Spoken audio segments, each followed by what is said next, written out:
Tonight is another monthly sit-down talk to my wonderful elder guest. And if y'all not familiar with Dr. Tolagbe Ogunleye, you can look up on Google where she has done much work for the past, I would say 30, and probably pushing 40 years now. And she has written a few books. One of the books is what you see on the screen on the YouTube, and also the slideshow on Blog Talk. So if you like her works, you could probably take a look at it. And hell, if she has a donation button, donate to her and the cause. In future, depending on the right black person, male, female, we like to see this booklet come into a movie down the line.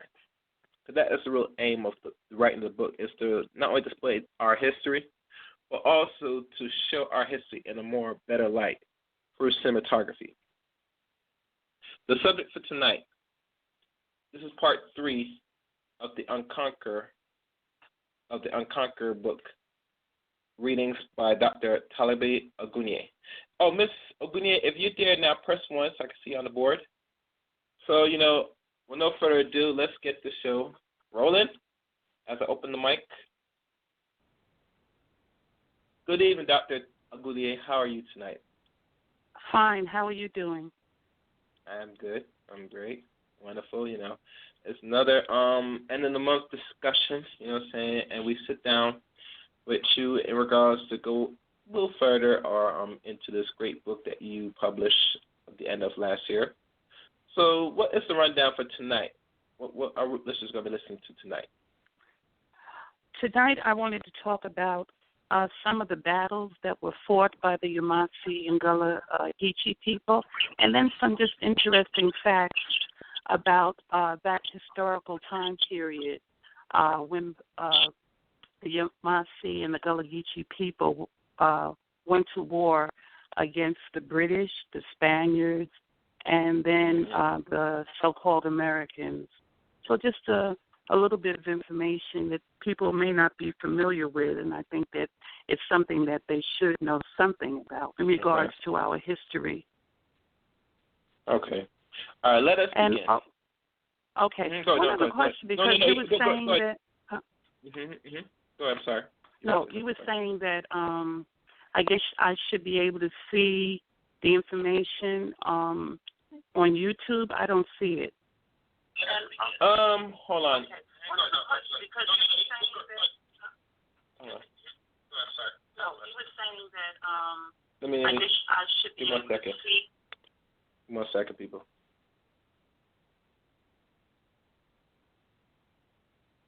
All right, sorry about that. I have feedback. No, I found our YouTube channel. He has another YouTube channel, Tolagbe. That's why it's not going to be seen on the old channel. This is what I do. As you go in, I will share your page on Facebook or your message. All right. Okay, and Facebook was down for maintenance, so I couldn't get into Facebook either. Okay. Well, don't worry about it. But that's fine. I won't worry about it. Okay, good. All right. Well, no further ado. Let's begin.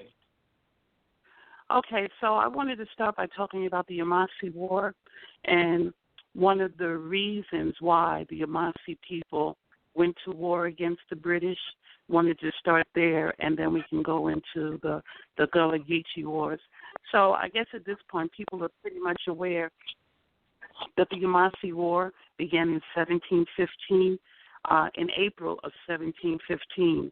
And after dealing with the British who came into South Carolina, they had been in other parts of the United States, what became known as the United States of America, for some time prior to that. But by 1663, you have the British coming into South Carolina, what became known as South Carolina, and they founded the city of Charlestown in 1670. But in 1663, for example, you have William Hilton, who goes into the Sea Islands based on being given land by King Charles II. And we know Hilton, or at least we should know Hilton. We're familiar with Hilton hotels, and we know something about, Hilton Head, South Carolina, which is dominated at this point by rich people. You have to be extremely wealthy in order to stay in that area. They're going in there and they're killing up the autochthonous people and taking their land from them. You have the Yamasee people who are living in that area, and initially they were trying to deal with the British people. When I say British, we're talking about the English, the Scottish, the Irish, the Welsh. They're all considered to be part of the British Empire. So they're trying to deal with these people, thinking of them as having the same mindset as the Yamasee and other autochthonous people had.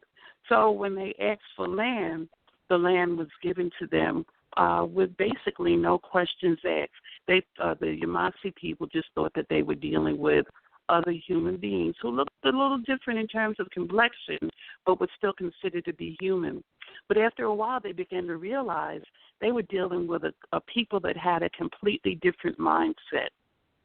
And initially, I think they probably tried to explain away some of the ill behavior and irregularities of these people. They took it maybe as being a fluke and something that was not the characteristics, of all the British people. But after a while, they began to realize these people have a real serious problem. And so they're given land, but the more land they gave them, the more they wanted. And they were signing treaties with these people that they never intended to adhere to. And the area of South Carolina where these Yamasee people were living ultimately was basically taken over by the British people. They were trying to do business with them, so they were involved in the fur trade.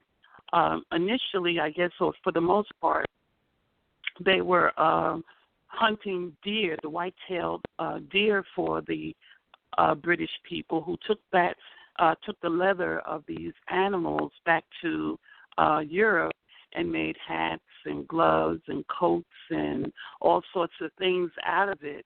And I guess it became a really important type of material for the people living in Europe.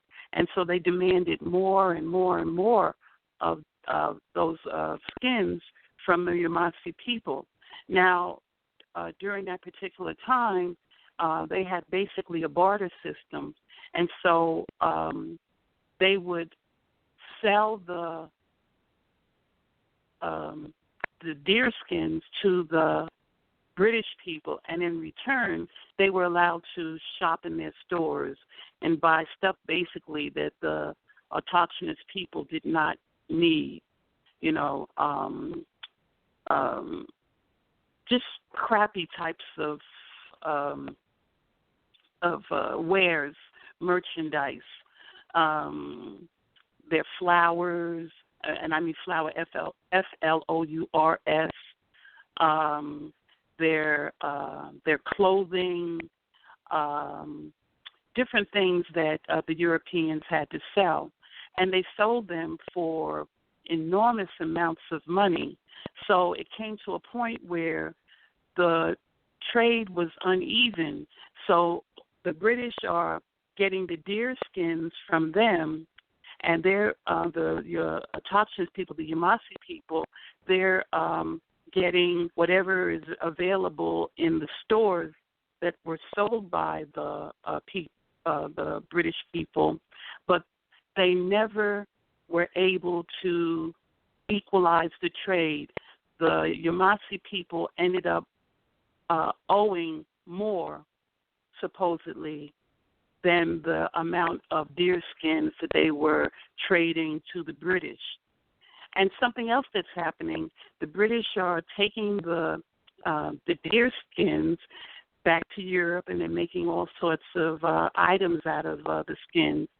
And then the remnants of the material, the skins, are being sold back to the Yamasee people at enormous prices. So they're buying jackets and hats and gloves and whatever else they can buy from these British people that were made out of the skins. But the quality was inferior in relationship to what the Yamasee were selling to the British. And so they got tired of it. And in addition to the dishonesty in terms of the trade between the two, now you have the British killing the Yamasee people for sport, raping the women and children, kidnapping young girls, taking them away from their families and telling them, if you tell or if you try and go back to your mother and father, I'm going to kill up everybody in your town. So the young girls are afraid to go back to their people because they don't want their family members hurt in any way. They're giving them diseases, and some of the diseases that they're giving to the Yamasee was done intentionally because now they want to remove them from the land. Because they, of course, they know that the way that they are living in the United States of America, what became known as the United States of America, was far superior to the way that they had been living in Great Britain. So the Yamasee had all that they could have, all that they could take from the British people, and they decided that they were going to war against them. And so 1815 is when the Yamasee War began against the British. And I should say something else about the Yamasee in terms of thinking that the British were their friends. They would go to war. If the British came to them and said, hey, we're having problems with this particular nation or that particular nation, we need you to come out and fight for us. And so one of the people that the Yamasee fought against, another autochthonous people, were the Tuscarora. And so the Tuscarora War began in 1711, and the Yamasee fought against the Tuscarora War. Now, after the fighting was over, the Yamasee began to realize, wait a minute, we went to war with people who were just like us, who are basically related to us. And for what? Why did we go to war against them? Because the British told them that they're our enemies? And so they're just beginning to think about this skewed relationship that they have with these British people, and they said that it had to come to an end. And so they had a meeting with the British April 14th, 1715, and the British wanted the relationship to continue. They were willing to make some sort of concessions, but they just really wanted the Yamasee to feel at ease so that they could continue to exploit them. And so the Yamasee decided that that was not going to happen, that they were going to fight against these people, and they had severed their ties with them. Now, you also have the Gullah Geechee people who are angry about what's going on in South Carolina with them. There were other people, too. Like we hear about the Stono rebellion, thinking that the Stono was just a town in South Carolina or a village in South Carolina. But in actuality, Stono was the name of an autochthonous people. So you have all these people that are very, very angry at them. And you have even Moors. And a lot of people don't want to deal with the Moorish element that existed in what we now call the United States. But there was a Moorish element in South Carolina as well. Now, a lot of these Moors had lived throughout Europe during this particular time, and these are people who had lived in Europe basically for thousands of years. We know about the Moors being in Spain starting in 711, but in actuality, Moorish people had been living there prior to 711. But anyhow, so you have Oliver Cromwell, who was a what do you call it? A pilgrim. We'll call him a pilgrim. I didn't want to say a pilgrim. He's a Quaker. He is at war with the Moors, and a lot of them he removed from Great Britain during this particular time period. In the 1600s, he started removing the Moors from Scotland and Ireland and England. And these are people that had lived there, as I said, for thousands of years. Like we know, or some people know, that Scotia, a Moorish woman, was the woman whose Scotland was named after. That's where the name Scotland comes from the Moorish queen, Scotia. So you have all of these people who now, under Oliver Cromwell, are being thrown out of Great Britain. And many of them were enslaved, and they were enslaved initially in Barbados and Bermuda and Jamaica. And so a lot of people didn't realize that some of the names that you hear, these British names that you hear, that the people in Jamaica and Barbados and Bermuda have, these are names that they had when they were living in Great Britain. And if you read the work of McRitchie, I can't think of his name right now, his first name right now. Last name is McRitchie. Maybe it'll come to me in a little bit. He tells you that a lot of the ancient people that were living in Great Britain were Moors, and they had names that we didn't, that we now consider to be European names, but in actuality, these were the names of the ancient Moorish people, like the name Wright and McCrae, and I can't even think of all the names, so I'm not going to go on because I don't want to get the names wrong or mention names that were not the names of the Moors. But there were a lot of names that we now think of as being European names, but they're not the names of the ancient Europeans. They're the names of the ancient Moorish people who were living in that area. So now you have these Moors that are being taken from Barbados and Bermuda and brought into Jamaica and brought into the Carolinas as well. And they were enslaved. So, you know, something we're being told that is a falsehood coming from Africa initially to what became known as the United States. That's a falsehood.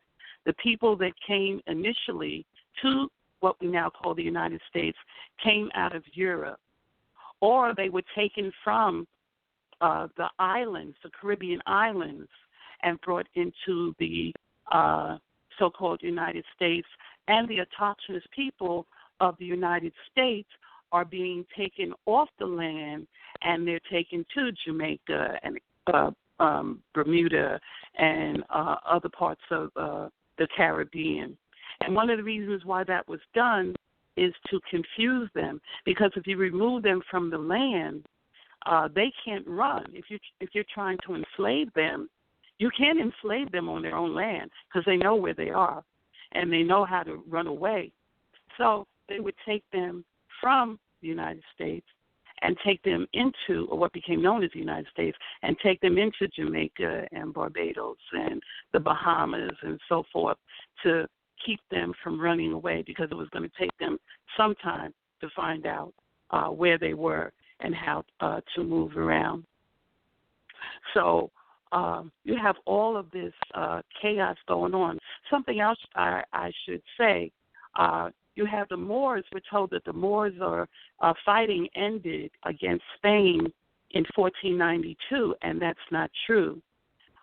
In the 16th century, you still had the Moors fighting against the Spaniards in what became known as Spain, because the land was initially called, during the time of the Moors, it was called Andalusia. So you have them now where they were in the area that we call Granada, Cordoba, Seville. They're leaving those areas, but now they're going up into the Sierra Nevada mountains and establishing settlements up there.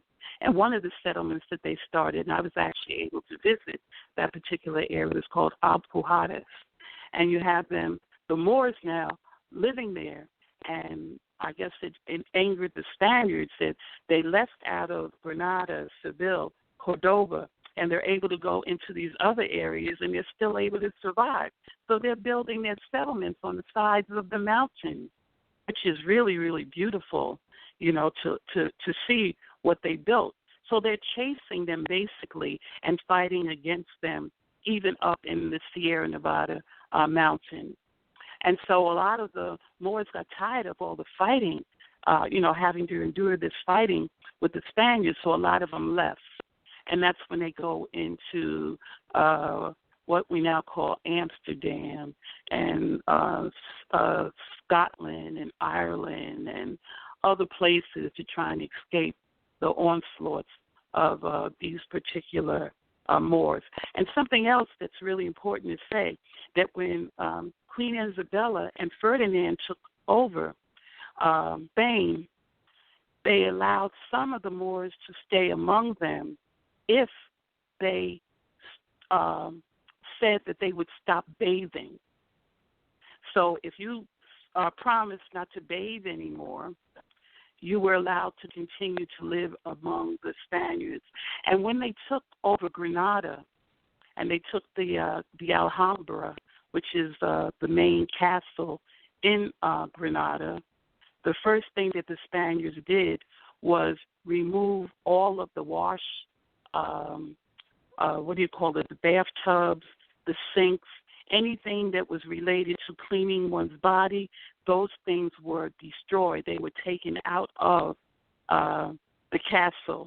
And if you go to Granada right now and you go to the Alhambra, you can see the areas where those things actually existed and they're no longer there. And I was able to go there and was really, mesmerized to see, these blank spaces or these knobs where there had once been a bathtub or a toilet bowl or a sink, now gone because the Spaniards thought of people who bathed as being vain.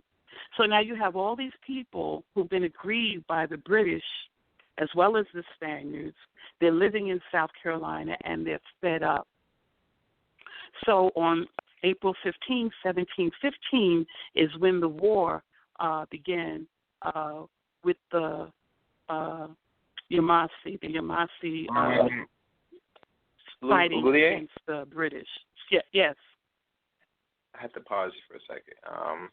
I was going to interrupt because you said that the black Moors, the ones that share black, look like us, right? You're saying for them to stay in Spain after they have lost a sense of power in Spain, the Queen Tom said they have to stop taking a what? A shower? Yeah, they had to stop bathing. Yes. And what they went to extent to break down all the shower places, all the tubs, and all to keep your body clean. You say these so-called black Moors, black males, had to. Did a good portion stay and oblige her wishes? You said a good portion of what? You're kind of low. A good portion of these black males that are Moors, did they stay and kept her wishes and to follow her rules, to not debate? Is what I'm hearing? Hope I'm not hearing things. Some of the Moors did stay among the Spaniards. And, something else that you have to realize, when you're talking about the Spaniards, we're not talking about the way the Spaniards look now in Spain. These are people that look like the I'm Puerto no, Ricans the and the Dominicans. the white Huh? ones. I know we're talking about the ones that look white. I know what you're talking about. We all know what you're talking about. When we talk about Spaniards and the Moors, I think people are able to know the difference at this point. If they're not, they could do a little thorough research, say what is a Moor and all that stuff. But I'm just going to bring this to the audience that these no good men, they have fallen. They decide to take on your essential ways and don't bathe now because of no, I'm not. Remember, I said something. I said, some said they stayed. So, I mean, some of them were compliant and did not see a bath soap again. Do you know right. this disease? But we're talking about a minority. We're not talking about all the Moors. You know, and even now when they're talking about the Moors did this and the Moors did that, you know, a lot of disparaging things have been said about the Moors. We're talking about a small number because a lot of them, they hightailed it out of Spain. You know, they went into the Caribbean. They went into what became known as the United States. They went into Amsterdam. They went back to Africa, a lot of them. You know, because a lot of the dynasties had come out of Africa, like the Almohades. They had lived in Africa, and then they went into and began to rule by invitation. The Germans and other European people were tired of or I should say the Spanish people, so-called Spanish people, were tired of living under the rule and dictatorship of people such as the Germans and other so-called Eastern, or people who became known as Eastern European people. So they welcomed the arrival of the Moors and told them what they needed to do or who they needed to come up against in order to take over. So that has to be taken into consideration as well. And so, and if you look at the distance between Spain and Morocco, or what now we call Morocco, because that was not the original name of that area, you know, and you talk about Gibraltar, and we talk about the Rock of Gibraltar. It's not a rock because people live in Gibraltar. You know, some of them live on the side of the mountains, but there are major cities in Gibraltar at this particular time. So, but the distance, and I've done that distance, I traveled by ferry from Malaga into Morocco, and it doesn't take that long by ferry. Within an hour, within less than an hour, you've left Spain, and you're now in Morocco. It takes more time for them to check your documents than it does to even make the trip from Spain into Morocco. So you did have some Moorish people who decided to stay among the Spaniards, but also take this in consideration. We're talking about leaving family. So a lot of them, they didn't want to leave their family. You know, it's like me, where am I going? I live in Pennsylvania. I'd be, you know, hard-pressed to leave this area now. I have grandchildren here, you know, and I have my own children here who've decided this is going to be their home for a while until maybe they decide to move somewhere else. So am I going to leave my grandchildren and my children behind and posterity to come to move to some distant area? No, I'm going to stay right here. So a lot of them, they stayed because they wanted to be around their children and their grandchildren, you know, and they didn't want to give up their way of life. And on some level, that's understandable. And again, when we're talking about the Spaniards during that particular time, or what became known as Spaniards people, because they weren't called Spaniards, you know, that didn't happen until Isabella and them changed the name to Spain. These were not the Spaniards that you see in Spain right about now. These are dark people. Even when what's his name? When some of the Native Americans, the Cherokee, who said they were whiter than the Spaniards, you know, in terms of their look, and they didn't want anything to do with them. So we need to go back and look at that information. So if you want to know what the Spaniards look like, or the so-called Spaniards look like during that particular time, look at Puerto Ricans, look at the Dominicans, look at the people, the indigenous, or the first peoples of Venezuela, and so forth. Not the first people, because there were already people living there, but the people who left out of Spain and went into those areas. And you have Marquez, who has that, Gabriel Marquez, and I'm trying to think of the name of his book, 100 Years of Solitude, 100 Years of Solitude, where he'll tell you that origins can be traced to African people and to Spain, and he's very proud of that. Although some of the people that are living in Colombia and so forth now, they want to identify with the European side of their family, and they don't want to talk about the African elements in their bloodline. Gabriel Marquez was very clear about that. And if you read not only 100 Years of Solitude, and I think it's 100 Years of Solitude, he will tell you very proudly about his ancestors that come out of Spain and come out of Africa. And some of the other books. Actually, Marquez had a real long-lasting friendship with Castro. And there's some pictures of him and Castro together smiling and shaking hands. So we've been fed a lot of false information. And, I guess now living in the area of Aquarius, a lot of that information is beginning to come to the fore about, who we're dealing with. So I don't think people should be so hard on the Moors, because a lot of the information that is being said about them is just false. It's false. And something needs to be done to rectify that whole situation, and look at some of what they have to offer. Okay, so now you have these people, and they're coming into contact with the Yamasee people. They're coming into contact, but they're living alongside of one another in South Carolina, and they're all disenchanted with what's going on. But the Yamasee people had lived in South Carolina, Florida, Virginia. That was all considered to be one. Even the British called that whole area Virginia. So we're talking about North Carolina, South Carolina, Georgia, Florida. That was all considered to be part of Virginia as far as the British were concerned. And with the Yamasee people, they thought of their land extended even past Virginia, north of Virginia, as being part of their land, which is something that is not talked about. So, but the Yamasee claim to be the descendants of the Olmec people, and that's very important. And they will tell you that they're the mound builders, or they're one of the mound builders, because there's mounds all over what we now call the United States, and it was built by the Autochthonous people.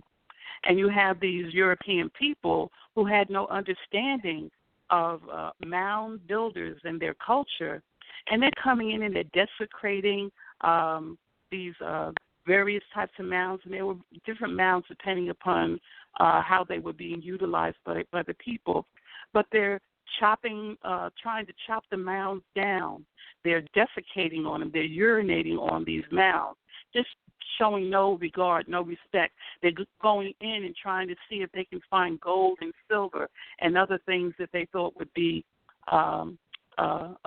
valuable and could be sold somewhere in Europe.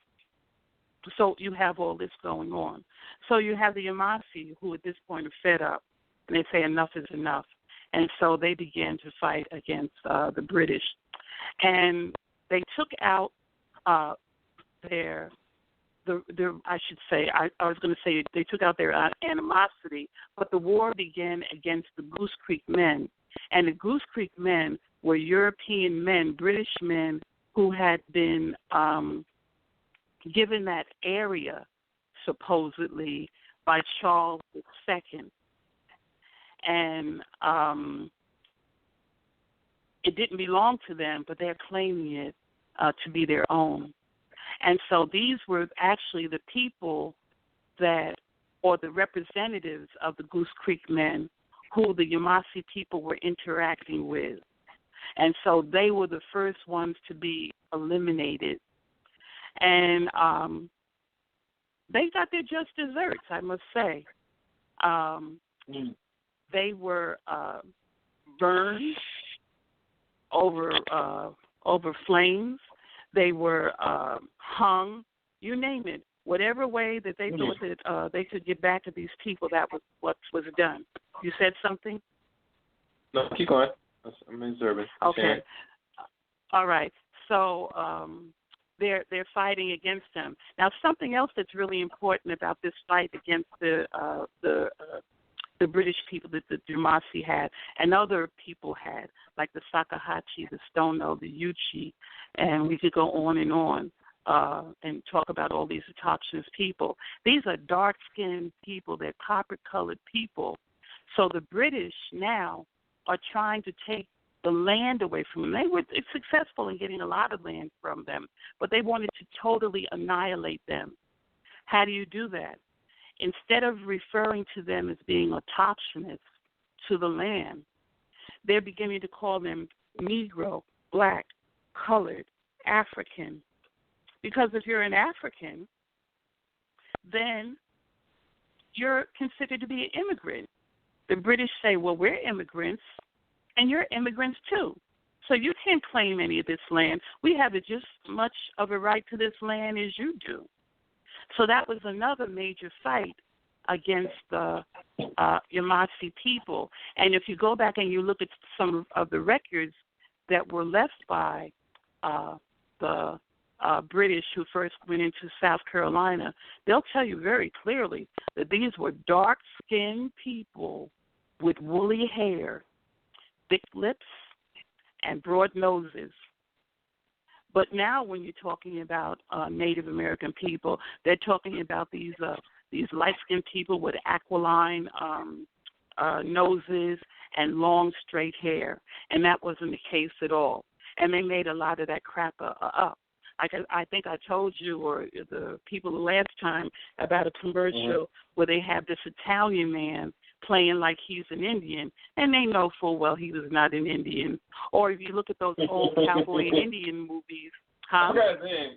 I forgot the guy's name. I know you're talking about. Yeah. I can't think of his name right now, but clearly Italian. But even though a lot of the cowboy and Indian movies that they played, they were going to get the people from Italy and other places, dark Spaniards, and they would have them play those roles, knowing full well that they were not autochthonous people. Mm-hmm. And why would they choose the Italians? They would choose them because of Hannibal, and what he did when he went into Carthage, and he came out of Carthage. So when he went into Italy and overtook that area, so they would get those people that were as dark in complexion as possible, dark enough to maybe mimic the complexions of so-called Native Americans, but not too dark, so that you would know that they were or know the history of Italy. And of course, we know that they used to call the Italians, they would call them brown babies and so forth. That's a whole different conversation for somebody else who's really up on the history of Italy and Hannibal and so forth. And that's not my forte.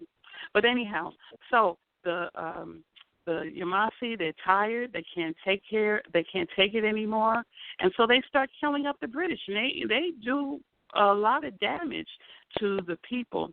Something else that they did, they got rid of the traders in their midst. Something that we have yet to do. They eliminated them. And they knew that the people were coming after them. They ran and hid because they knew that they had committed atrocities against their people, whereas our traders continue to walk freely among us, and we haven't done anything to eliminate that scourge on our community. And so you have them fighting against the British. And one of the things that made them very, very successful in fighting against the British is the tactics that they used. They had guns, and they used guns, during their capturing or hunting and so forth. But they used the bow and arrow that was much quicker to shoot or to fire. I'm not familiar with a lot of the military lingo, but they're using them, and they're more successful in using bows and arrows and tomahawks in their fight against the British, and the British knew it. And it's funny because you'll see melanated comedians, they'll laugh, and talk about dart throwers or, spear chuckers and that sort of stuff. Yeah. But those weapons were very, very successful in dealing with the enemy. Whereas it would, you could fire only maybe 4 shots from a gun before it had to be reloaded. With or one spears shot. And it was like one shot.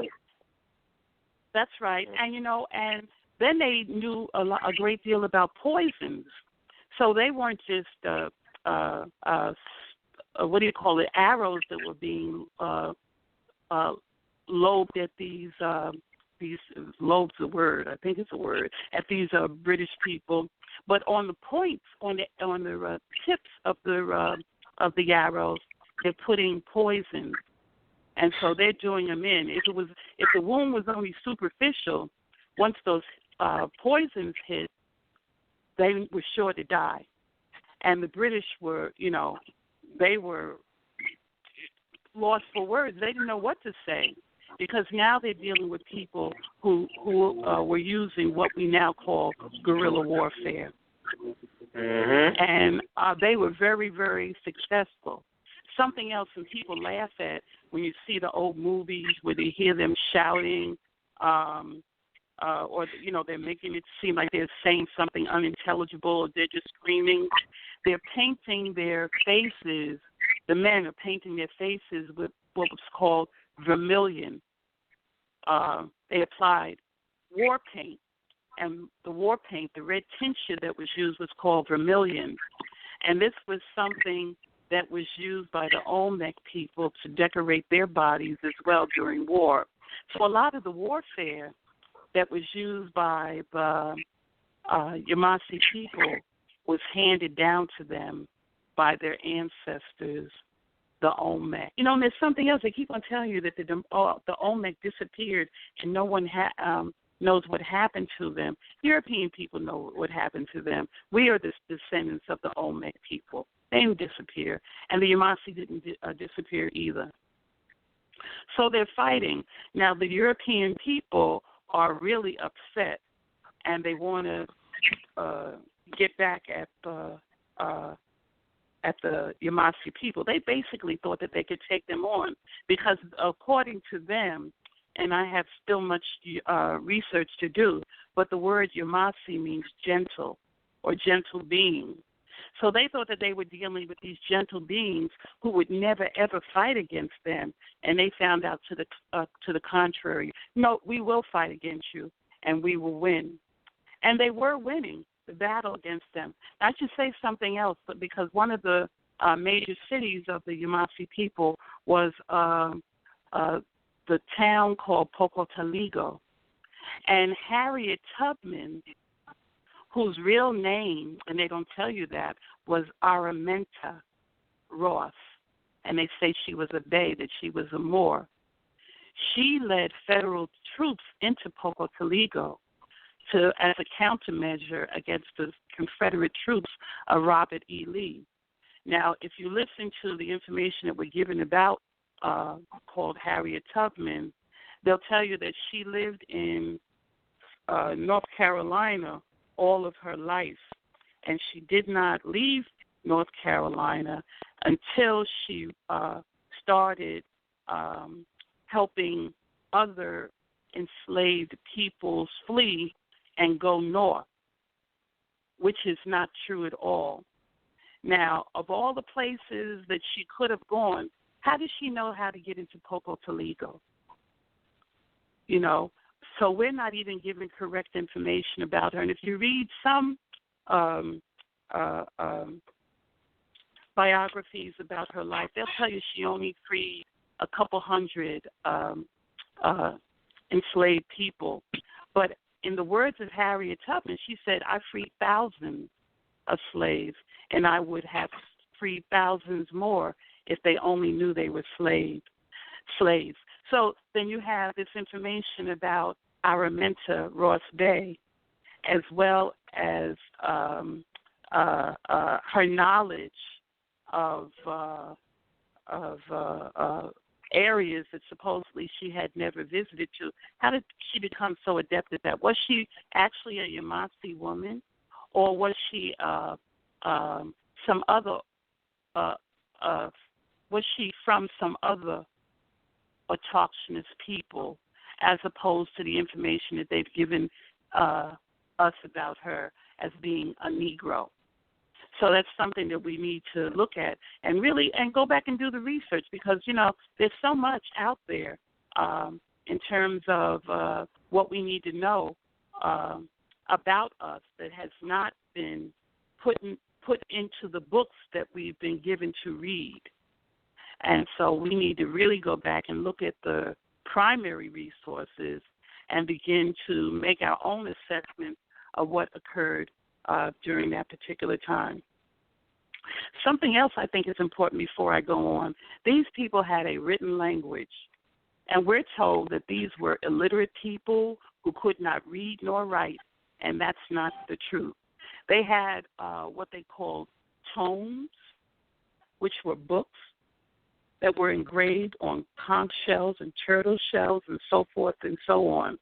And those tomes, those books that were written, were contained their history, their folklore, their mythology, and they were done with symbols and with ideographic script.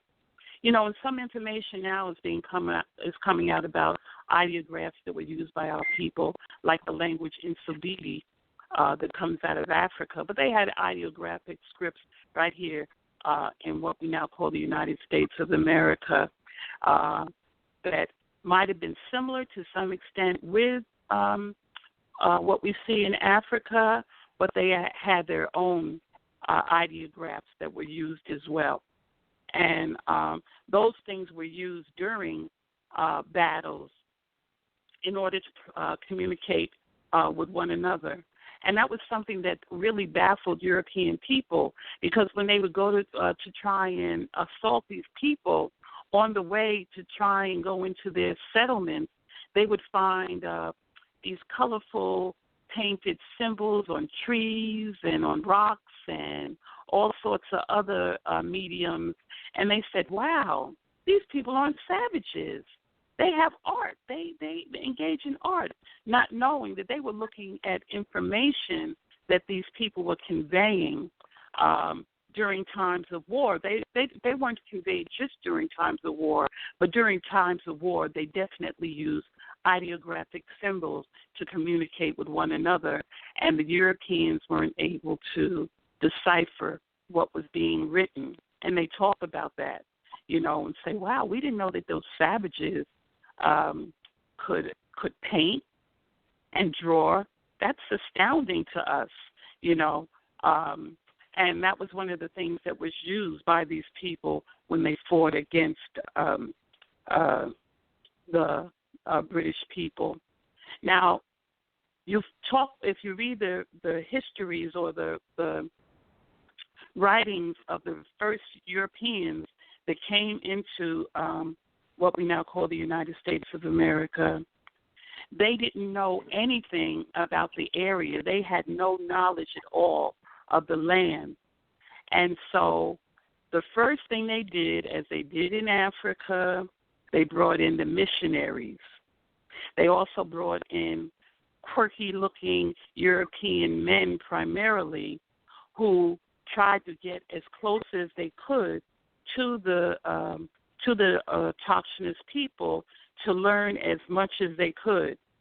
Now, a lot of the autochthonous people would not have anything to do with them, so they would get information about the autochthonous, melanated autochthonous people from those $5 Indians.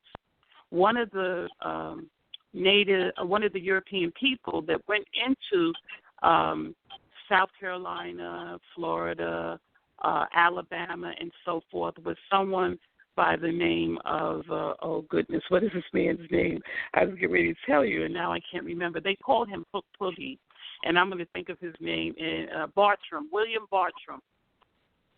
And he went into these areas and tried to smile and get along with the people and ask them questions and act like he was just a fun-loving European who was in love with plants and animals and wanted to get a little information. And some of them shared information with him, and he wrote books. He would take that information back. He would draw maps of the area.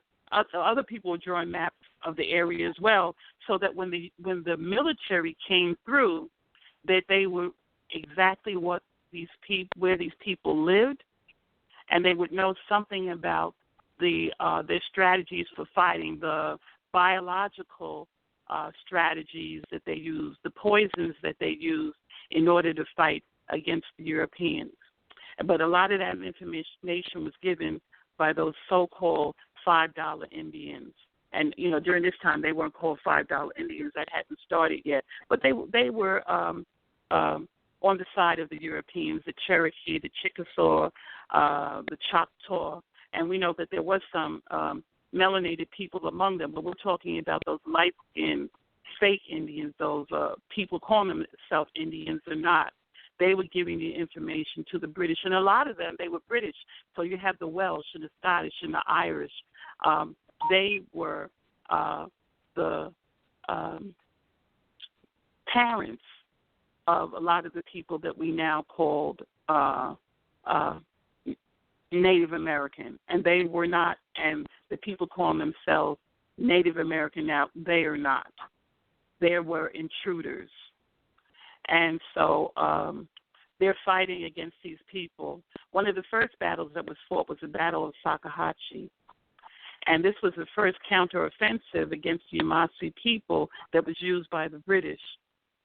And the British were astounded. They thought that they were going to just fight one little battle against the Yamasee people, and then it was going to all be over. The British were going to win, and everything was going to go back to the way that it was. But they didn't anticipate what was going to happen, and they were beaten. And on every battle that they fought, basically, with the Yamasee people, they were beaten. And so the British had to enlist the support of the so-called Native American people. Now, at first, you have like the Cherokee and the Chickasaw who acted like they were on the side of the Yamasee, but they only did that so that they could strengthen their relationship with Europeans. So they told them, look, we're on the side of the Yamasee, but if you want us to switch sides and be on your side, you have to give us more skin in the game. So we want to make more. We want to get more out of the trade that we're doing, the fur trade that we have established with you. And if you do that, if you give us more of your goods, the European goods that we like, and you give us some women of your women, we'll be more than happy to switch sides. And the British agreed, and so they switched sides on the Yamasee.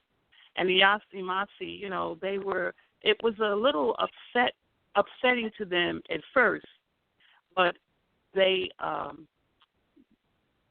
bounced back and fought against the British and basically won. The only people they really had to fight against were other so-called native people. Now, the British, of course, they didn't do their fighting. When you have the whole thing occurring, for instance, during the Civil War, where you had the rich people paying poor people to stand in or take their place in terms of fighting. Well, you have the British doing the same thing. So the rich British, they didn't fight. They had the Cherokee, Chickasaw, and the other so-called, those fake Indians fighting against them. And they also had indentured servants who were fighting against the Yamasee people as well. You know, and a lot of them, and, you know, the whole thing about Europe emptying out its jails, that's true. So they were released from the jails in Europe and then came over here and died fighting against the Yamasee people and other autochthonous people they were fighting against. Because, you know, the Yamasee were not the only autochthonous people that warred against the British. Everybody was tired. All the autochthonous people were tired of the British and their shenanigans, and they fought against them. And so they would get the indentured servants to do their fighting for them. You were saying something? We are now in the hour, and we got like 53 minutes left on the live air before we go to overtime. The number to call in is 515-605-9783. I repeat, 515-605-9783. Press 1. You know, tonight's topic is part 3 of the readings with Dr. Tolagbe Ogunleye.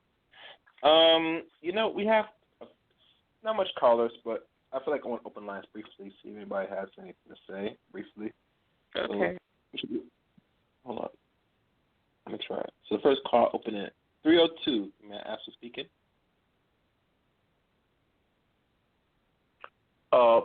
On behalf of the High Priestess, Azabieh, and Gary, what a great time for this discussion.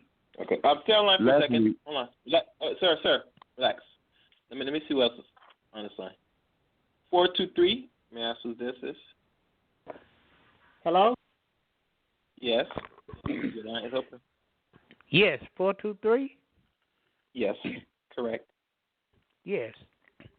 Seemed like the caller just took up the biggest portion of your show, sir. You really, what time do y'all close? The show is 3 hours on an average. 3 hours? Damn, she took up an hour and a half, so you don't have much time on this show, do you? Do you have any questions or comments? May I ask who's calling? Who's this? It's just an unknown call.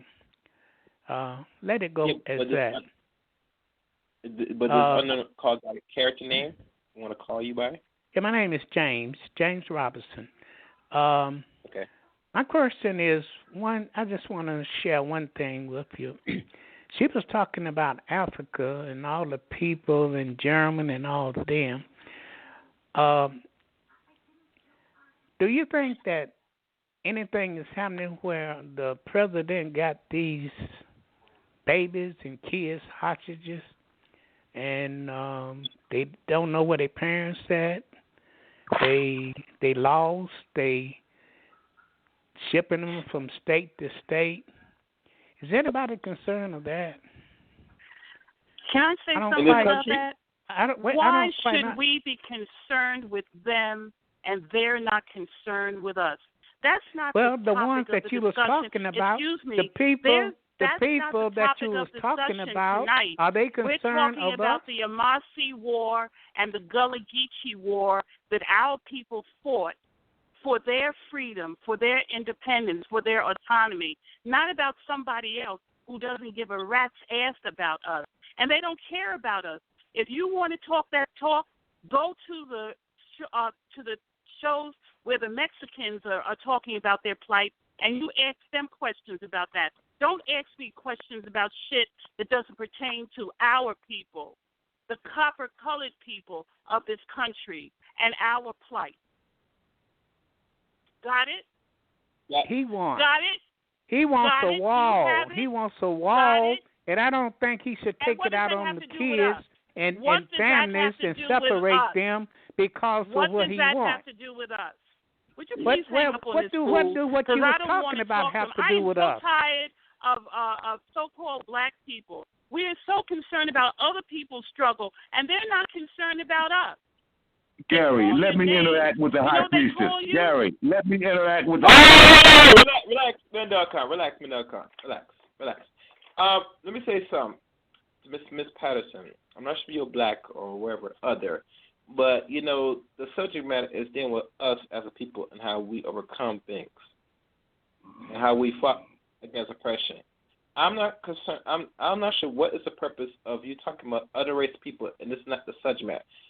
I'm not sure what show you buck up on. Maybe you should go to those liberal shows, those Fox, NBC, and those little shitty-ass platforms to go talk about those problems. This is not really a platform to really discuss about other ethnic groups, and we, especially here in this country, get the most help than anything else. So I'm going to open the next caller. All once. Who's this? Thank you, Gary. No, relax. Wait. I say you can speak yet. Let me see because other people raise their hand. All once. Who's this? Hey, what's happening, Gary? It's Big OC, man. On behalf of the high priestess, the pain. Right. Let me deal with this. You don't have to mute that. Hold on. I was going to let you speak, Mandel, but when people raise their hand, I just want to get through the lines, brother. You know, I don't want to do this. I really don't want because, you know, you just called this the first time. So I'm going to put you on timeout for a second. And I'm opening line after I go through all these lines. Because if I let you talk, you're going to talk for a while. All once. Who's this? Can you hear me? Jay? Can you hear me? What's going on? You okay? You got a cold, man? No, I'm good. Thank you. All right, hold on. Let me see if I can type this. All right, 1 second. JNY. Okay, and let me open one more in the line. Raise my hand. All ones. Who's this? Is that me? Is that Gigi? Okay, how you doing, Gigi? Yes, hi. You know why? Mhm. Yes, wonderful. Okay, can I talk now or have to wait? Let me see. Who I raised? I raised Mandel Khan and all the other people raised up. Yeah, you can ask your question. Might as well, 'cause you're the first woman to call. Well, I just want to say hello to the doctor, and I'm thoroughly enjoying the conversation in her book. I just want you, Gary, to tell the guy that was calling that he has the wrong date of the show. At certain times we have open conversation, but this is dedicated to the Gullah Geechee Wars, and maybe that's what his problem is. He sounds like he's kind of up there in age, so he might not realize there's different things. Man, that's sweet soul, brother, man.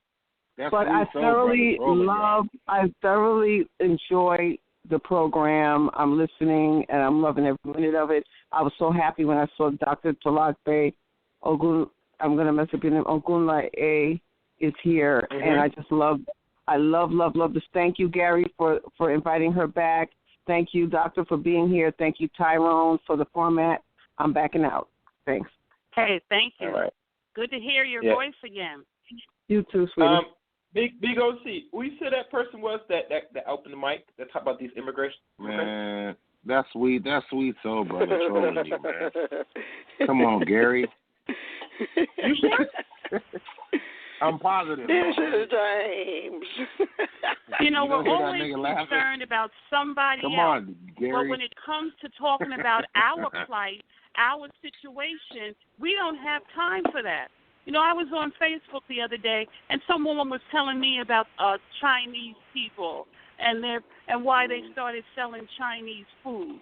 And I told her, I said, that food that they're selling is killing us. They're disrespectful. Wow.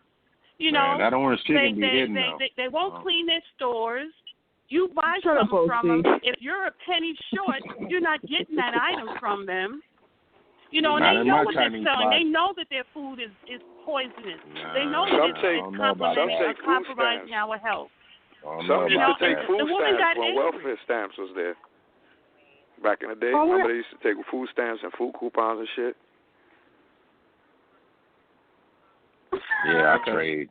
I mean, my Chinese man took bud. You know, I trade bud for plates. So, it's different out here. I want to ask the doctor a question. Dr. Tolagbe? Yes. Guys, You had said earlier that some of the, I forgot I don't know if you said Cherokee or some of the Indians that were fighting on behalf of the British or Europeans said, we want some of your women. Now, did they mean white women that came over with them, or the natives that they had kidnapped and subjugated? No, those so-called Native American men, they wanted what we call white women, the European women. That's what they wanted. Oh, that's epic. Oh, my God. That's priceless. Thank you. Mm-hmm. Wow. Mm-hmm. Some things never change. Wait. Before we continue the conversation. Dragging that Kardashian trash over the oceans. Yeah, okay. Exactly. And, you know, All during right, that particular time, they had what they called a civilization plan. And the plan was for European men and European women to have relations with Native Americans and maybe even marry some of them, but at least to have relations with them so that they could breed out the Native American element and have them become more so-called white during that particular time, or so-called European. And that's why you have a lot of these so-called Native American people. They're just Scottish and Irish and Welsh and, other European people trying to pass themselves off as being native to this land, and they're not. I hope I had misunderstood what you said. Huh? I was hoping I misunderstood what you said, but I had to ask it. I said, I hope she's not talking about women they brought with them, but yep, sure enough. Yeah. Ooh, yeah. A mess. Yeah, a mess. Yep. And they're still doing that. They're still trying to breed us out. Talking about soon the country's going to be brown. Yeah. Hello? One thing I want to say before we continue. I'm going to back this dude's line one more time. Now, Sweet Soul Brother, if that's you, speak right now. Shit. No play no game for me. Oh, shit. Damn. James. His name is James. Damn. Sweet Soul Brother, hello? Oh. Yes, hello. You there? Hello? Yes, I'm here. Yeah, Sweet Soul Brother. What did you say? Where you from, brother? Here. Now, what did you say? Everything. Did you learn anything from the information that she was giving you? What did you learn from it? Are you giving a test?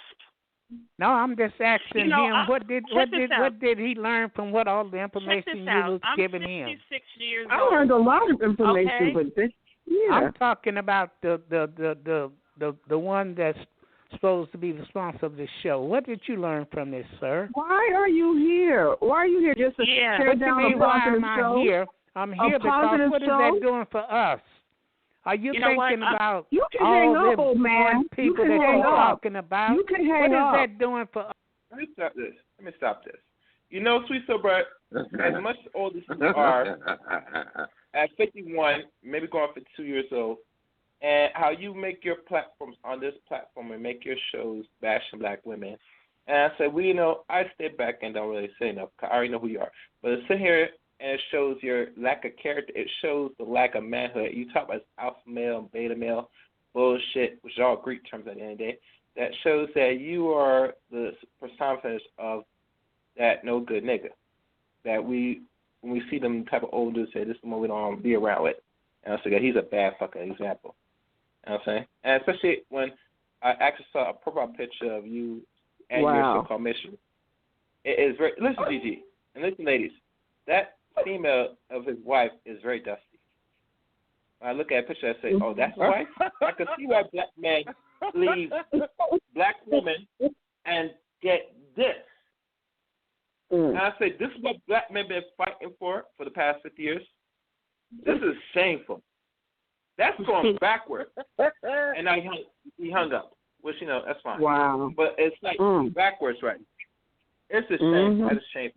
I just shake my head because a person brought attention to his profile picture, and I look at it and say, well, it makes sense. Why would most of these black men that don't have no black women? Because they're picking trash. And you just hear what the come on. Okay? He went in on about these people. You know what I'm saying? I'm sorry. Because my God. You know what I'm saying? Yeah. So, now, mind you, he's going to probably do a show on Brotherless. Ain't going to try, shit on this. That's fine.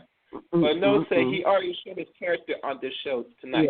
Yeah. Now, normally, we've been hearing him for the past couple of weeks, and we said, okay, maybe that's how he feels it. But him to come on here on an elder like this, and talk about illegal immigrants, and it's a black man, and I say, is it black people, especially men and women, should be looking in the interest of black children? Because it takes black man, black woman to produce black children, right? I thought that's how the science works. A black male and a non-black woman does not produce black children. They produce other, which this other goes down and whitewash the other, and eventually go white. So, that's what it is. Anyway, I got a new caller. Wow. Who's this? Yes, Brother G, I won't keep you that long. I just want to ask the doctor only one question. When we start, can you hear me? Yeah, go ahead.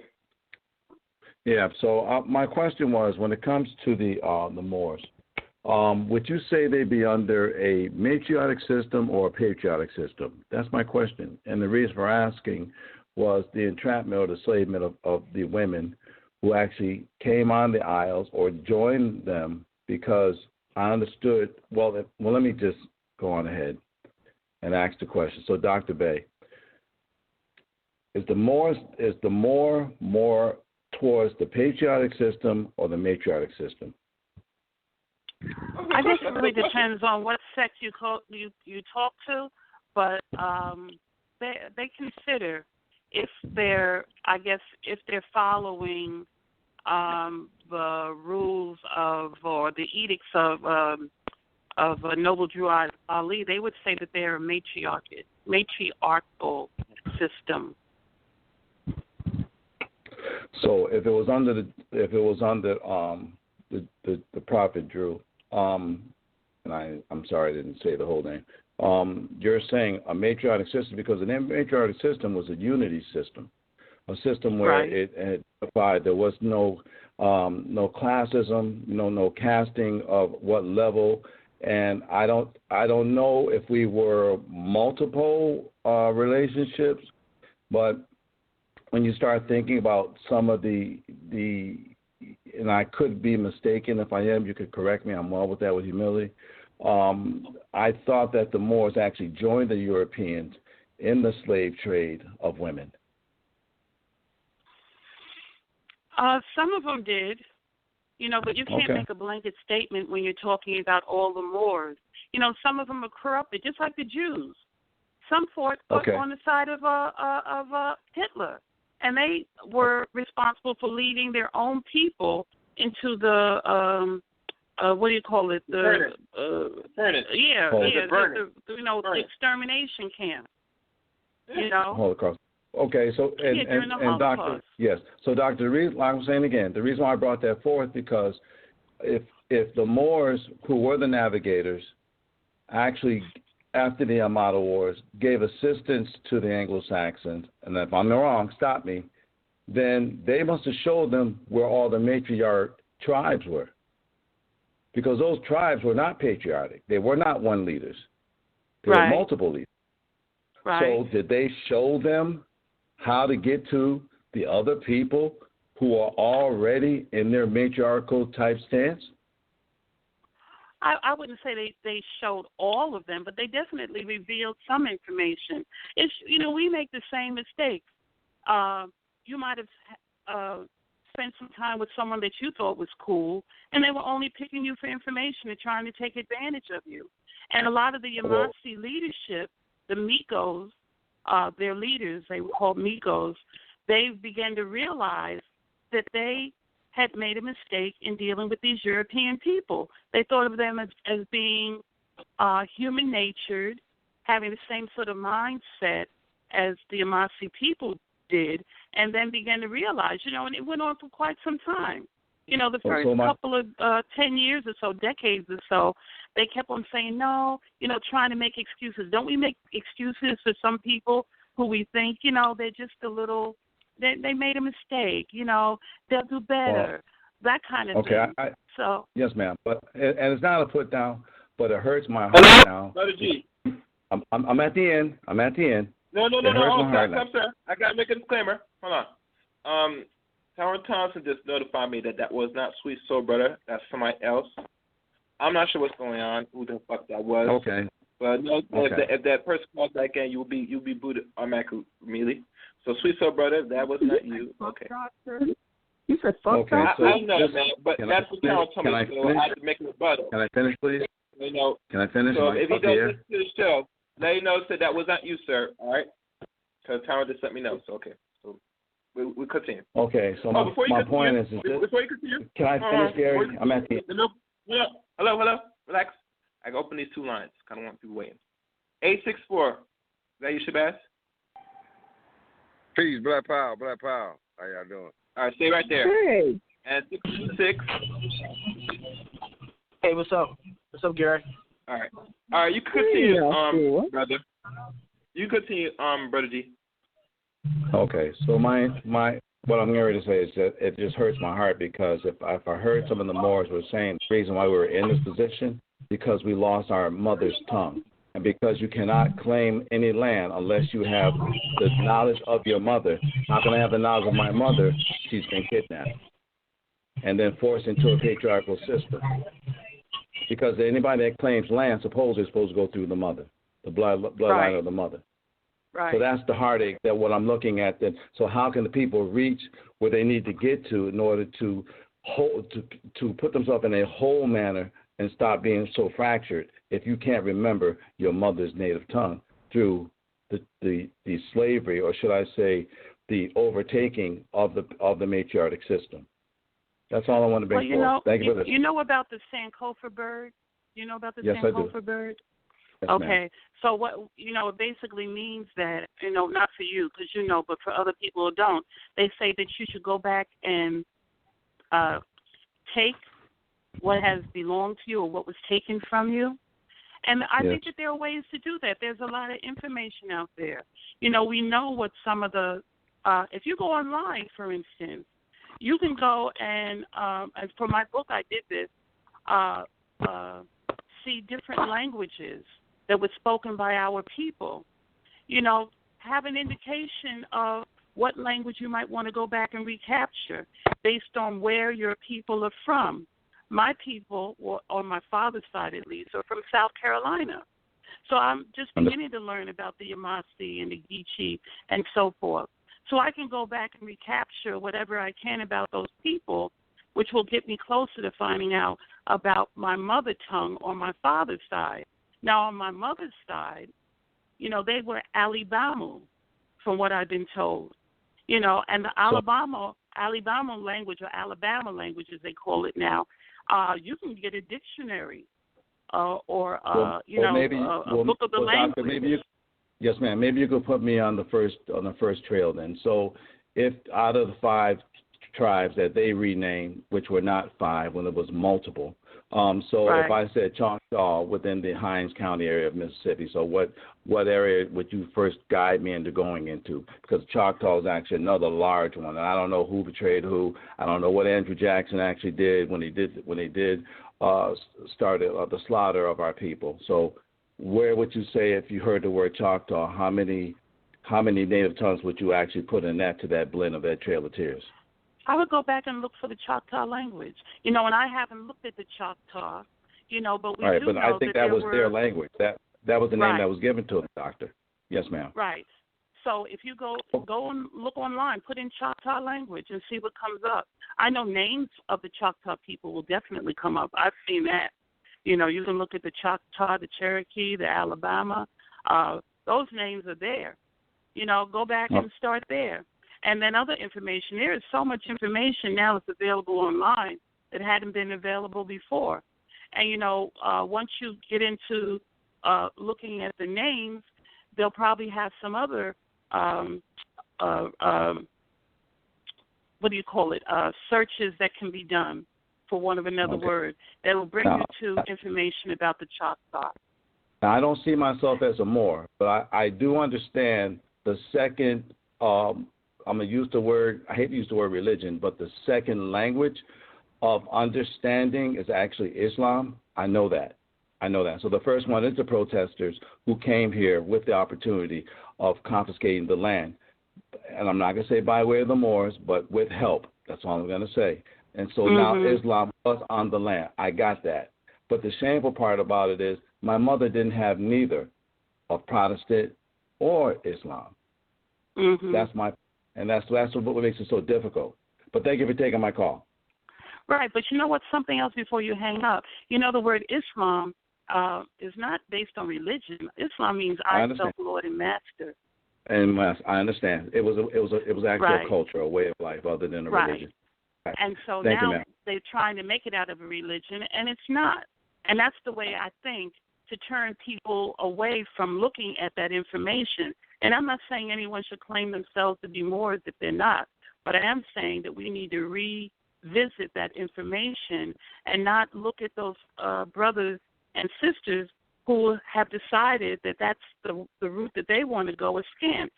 Now, there are, you look at some people, and they'll tell you that there are dirty Moors who sided with the government, but they're dirty Christians as well. And every day you look at, some priest or some, so-called black minister who you find out is having sex with the children in the church, or he's got all the women, that sit on the front pew. He's sleeping with each and every one of them, and I know that from, I grew up in a Christian home, where I had to go to church. As a matter of fact, we lived right next door to the church. We even held church in my house until the church was built. So I know about all that stuff. So, am I going to hold that against everybody because there were some dirty Christians? Understand. So may I say it like this then? So that I can probably find healing, that because it's not about being emotional. It's just that it's kind of difficult with your hands tied. Then you're trying to figure out what direction you need to go into. So I'm saying, if you don't mind, can you continue to, somehow, some way, if afforded, to come back, TSR, share more with us, that we can be enlightened to what can happen to bring the people together. Because the division actually was between the legalese, the language that we don't really understand, that's been placed upon us without a full knowledge. And you told my mother to be responsible, and then you didn't explain, not you, but they didn't explain it to my mother, and they swiped the land. Right. Okay? Thank you for listening. So, you said your hands are tied behind your back. Take one finger at a time. Well, not so much tied. It's just that you don't want to be emotional when you pursue this. Yes, ma'am. But I'm saying, and again, I'm just using the expression. If your hands are tied behind your back, take one finger out of the rope one at a time. You have to start out little. The information that I have now is not something that came to me overnight. I've been on this path for over 40 years. So it's a learning experience, and the more you learn, the more it's available for you to learn. I'm really trying to learn their language and the thing about it is, and I'm going to say this one more if you don't mind. So if they stole the land with actually, when I say mercantilism, with the Bible, that's why I'm saying we really should not throw it away, because the Bible really was not used like Islam, was not actually used for a heaven, for example, but actually the way the man is to land. Would you agree? Yeah, some people say the Bible has some important information that we need to. Well, number one, they say the Bible is plagiarized, and it came from many different sources. So I would say that we should go back and try and look at the original sources from where the Bible came from.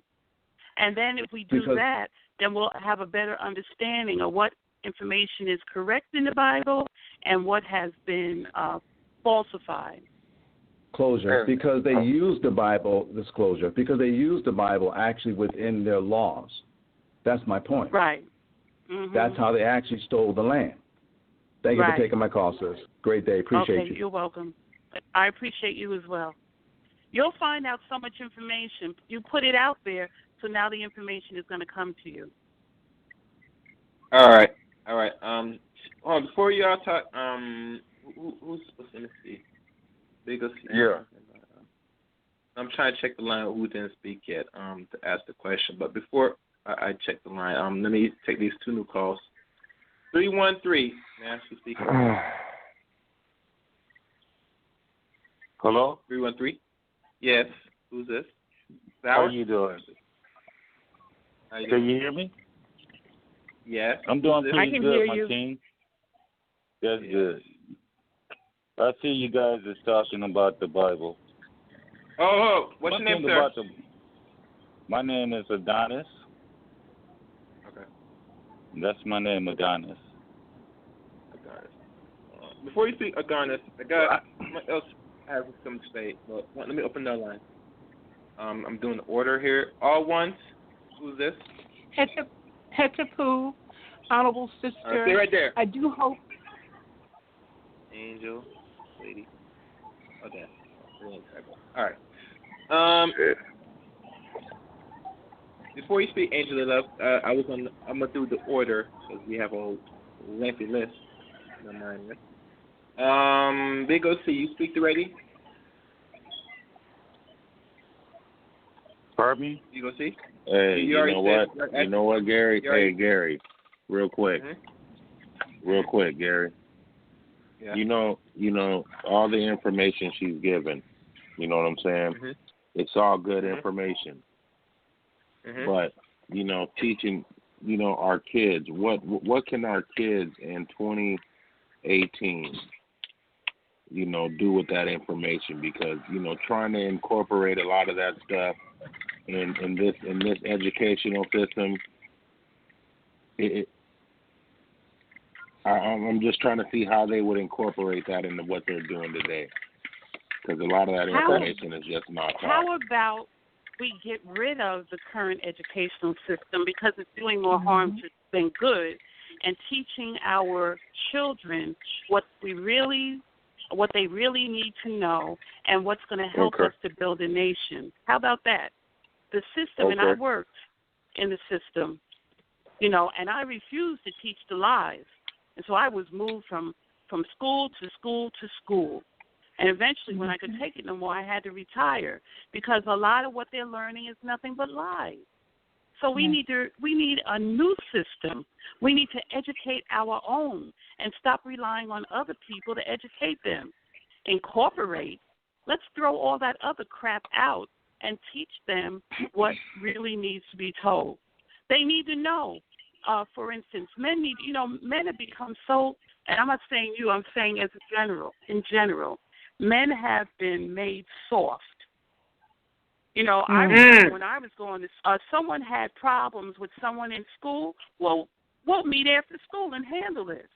And they had a place called The Hill. I'll meet you at The Hill after school. And they would go up there and they'd duke it out. And someone would win and someone would lose.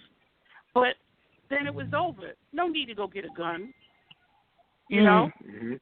And they didn't call the cops, and he touched me, and they didn't have all these silly rules. So you have men now who are afraid to act because, they know that someone's going to call the cops and they're going to be taken off to jail. When it's something that, years ago, it was just solved by a little fist fight, and it's done, over. Men are no longer able to be the men of the home. I remember, and I guess in some regard it's still going on, where you'd have social workers going to a woman's house, telling her she can't have a man living there, and to make sure a man wasn't living there, they'd go in the bathroom and count the number of toothbrushes, open the drawers and see if there was any men's underwear in the drawers, check under the bed. Looking for appliances and stuff that the man had possibly brought the woman, but she couldn't claim those things. They did all of that stuff to run the men out of the home. And it's still running the men out of the home. They make it easier for a woman to get a job than a man to get a job. I remember when I was going to school, I went to school at the University of Buffalo, and they would tell me, oh, you should apply for this job because you're black and a woman. Wow. Because that's all they were looking for. Yes. So they completely removed the man out of the home. And then how are we helping as a people? Because we're not educating our own. If we were educating our own, everyone in the community would have a job. I just had people in the home not long ago doing work for me. And they were European men, unfortunately. And they were doing men that I should have been able to just call somebody, some copper-colored individual up and say, hey, I need this fixed, I need that fixed, I need the other stuff fixed. But they're telling all of these children nowadays that you have to go to college. No, you don't have to go to college. What about the building trades? We're not teaching our children any of those things that they need to know. You have a job as a carpenter. You're going to work right away. So what the hell is knowing something about Shakespeare going to do for you, or John Donne, who was a freak, or Mozart? You know, Mozart was into feces. If you read my book, you can read one of the poems that he wrote about feces, how he wanted some women to defecate in his mouth. Can you imagine? Oh, what the fuck is? And we're looking at Mozart as being someone that we need to learn something about. You know, they talk about all those nursery rhymes, and they're talking about bring around the rosy, pocket full of posies. They're talking about nasty human beings who were dirty. They had most filled with feces and urine and all sorts of other nasty stuff. And this is what we're teaching our children. And then when we wonder why they get out of college, they're incapable of doing for themselves. Yeah, people that went to college and they're driving cabs.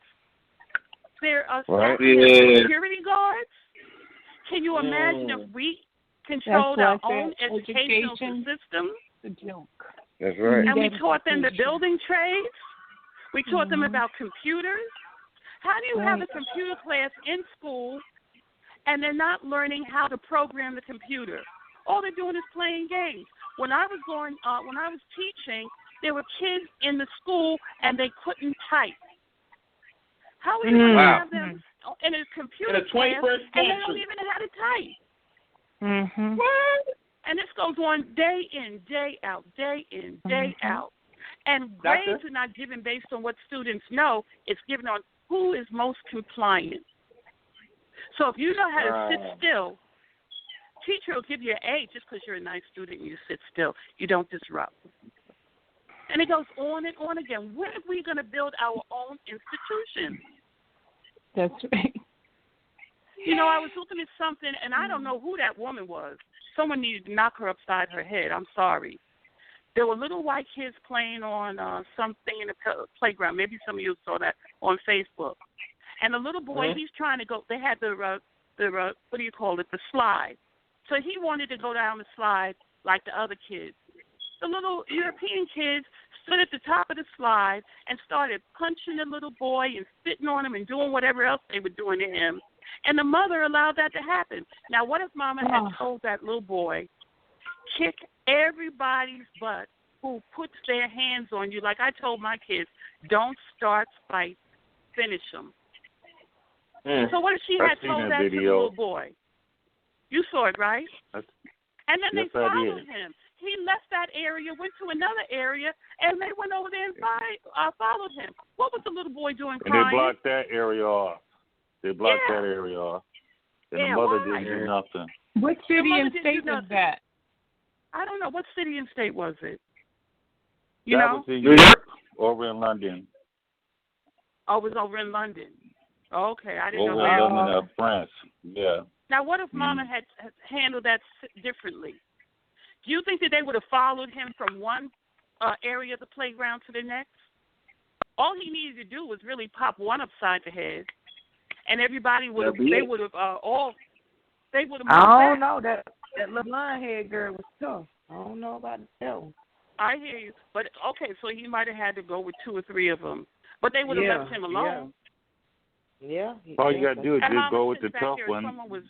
That's why they're gonna have. Hello, guys. Us as parents have to do a little bit better. Hello? I got Hello? Someone's saying something. Yeah, me. I was saying it's me, Gary. Yeah, it's me. Hello. It's me, Gary. I gotta take this. 864. Who's this? This is. Yeah, this your brother. This your brother, Equani. It's your brother, Equani. Oh, you calling again? Where you calling from 2 different lines, man? Hold on.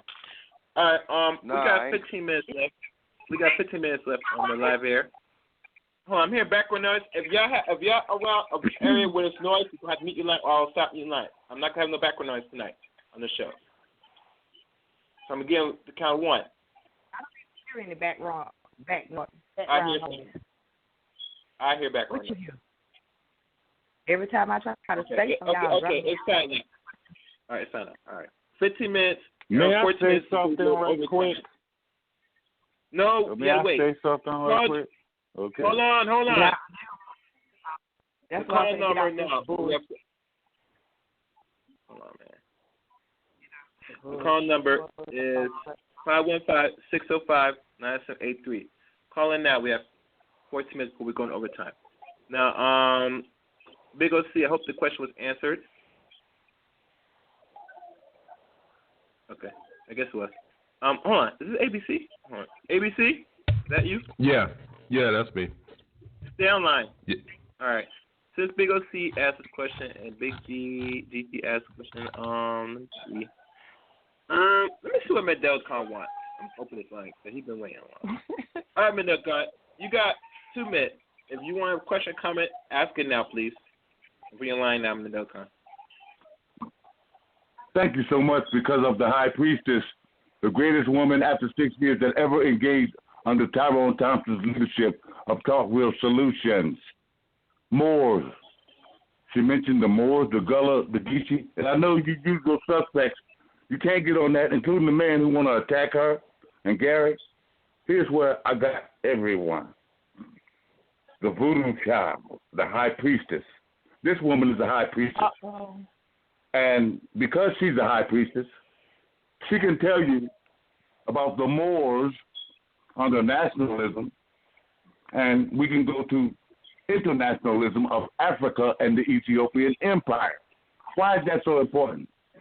Because she knows that the stolen legacy is because of the mothers and grandmothers and great-grandmothers' property was stolen by the illegal alien European invaders.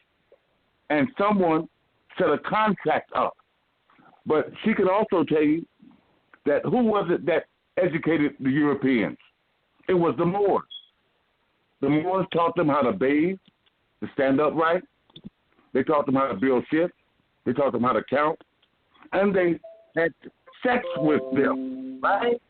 But the good thing is that 90% of people in the United States of America are indigenous people. They were never came across West Africa and the slave trade because of the birthrights of the sovereign and indigenous mothers and grandmothers and great-grandmothers. That's the original contract. That's the original treaty. And she knows about that. And there's other women on the line on behalf of the pay. And because of this great woman, after 6 years, she's the greatest woman that ever came into TRS, Gary. And I'll tell you why. Because she knows that we never built aircraft carriers, caterpillars that blow smoke, or fire breathing sticks. We never built F-16s. And we are the most gullible, we're the most loving people. And even though we had bow and arrows, or we got Glocks or Uzis, we don't have the weapons of mass destruction because we don't need them. Because we got the magic, the black magic of 666, the original DNA, the carbon of the matriarch. And this woman who's on the line tonight, she can tell you what made the magic for where the Haitian people under the High Priestess, not the High Priest, under the voodoo child, voodoo, the highest spiritual body on the planet is the High Priestess. Not the cardinal, the bishop, the pope, the pastor, that bastard, the senator, that minister, the imam. They're not the highest one. And if you look in Haiti. Thank you. Thank you, sir. I appreciate that. All right, new caller.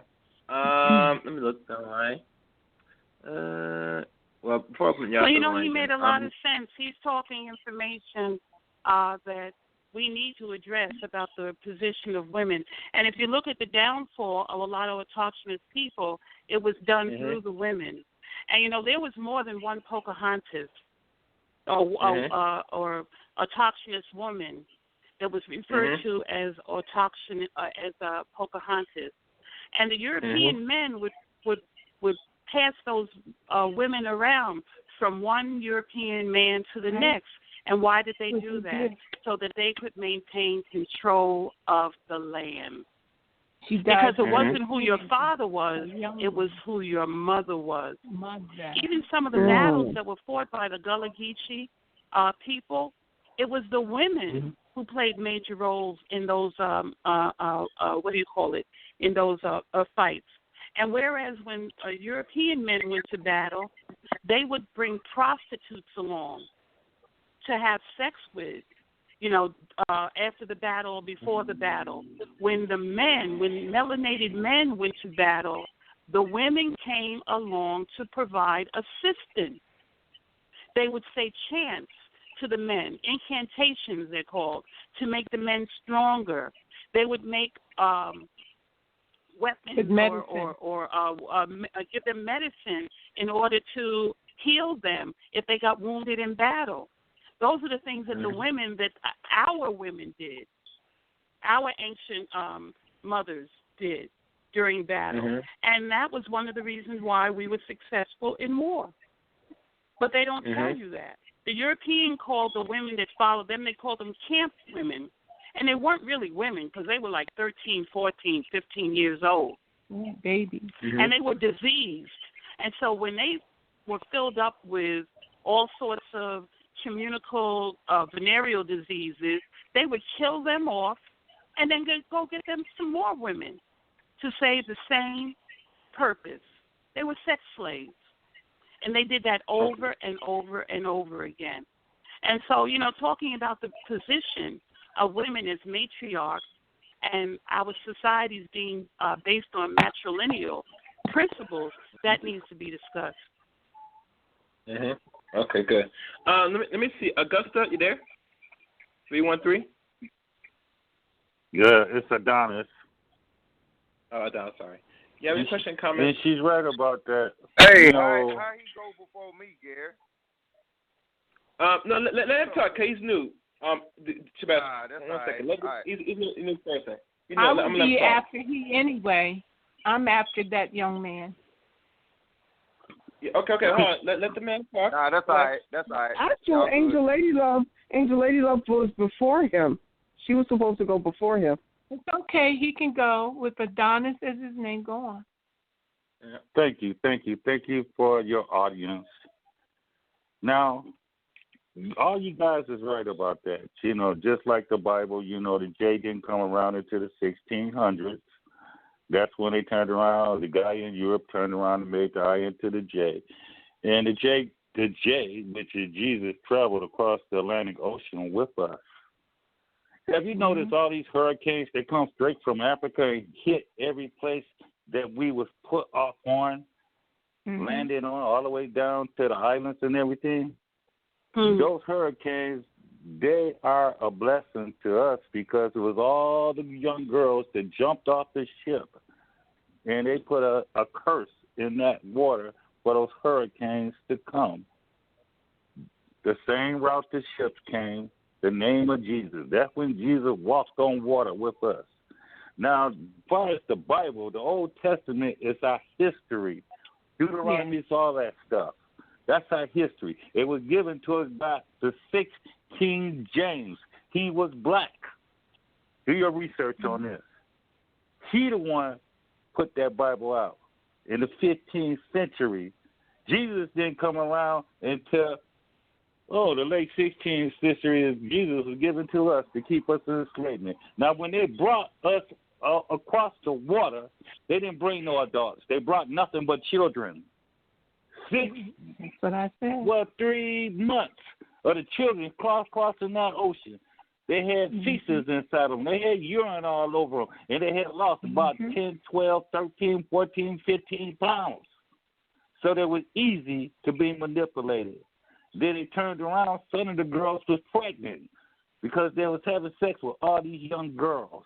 They brought kids over here for slavery. But what they did, they took 5% and sent them on the islands. All those islands, including Haiti. They took the 90% and sent them down in South America, which is Brazil and around in that area. Then they brought the 5% here. You know why they brought the 5% here? Because America possessed all the natural resources that the world made. And when it was bringing us, they were given high IQ testers. Now, the mind fuckery was that they would take them, once they got part into the ocean, they would take them and chain them up and throw them over the water, talking about the stock was being contaminated. But what they did, the ones that was coming to America, they would bring 10 up at a time and give them high IQ tests. And the ones that had the high IQ tests, they're on top. The ones that didn't went down in the bottom. So they said, what happened to Okuku? Oh, they threw them up. They threw them off the ship. They said they was contaminated. No, they wasn't. When those people got off, the ones that stayed on top, in those cages on top, they were well fed and everything. When they got off, they went to school. Check out Amistad. That movie says a lot. We invented every fucking thing. Look at the garages. Look at everything. Everything is shaped like a pyramid. We even taught them how to build castles back in the days.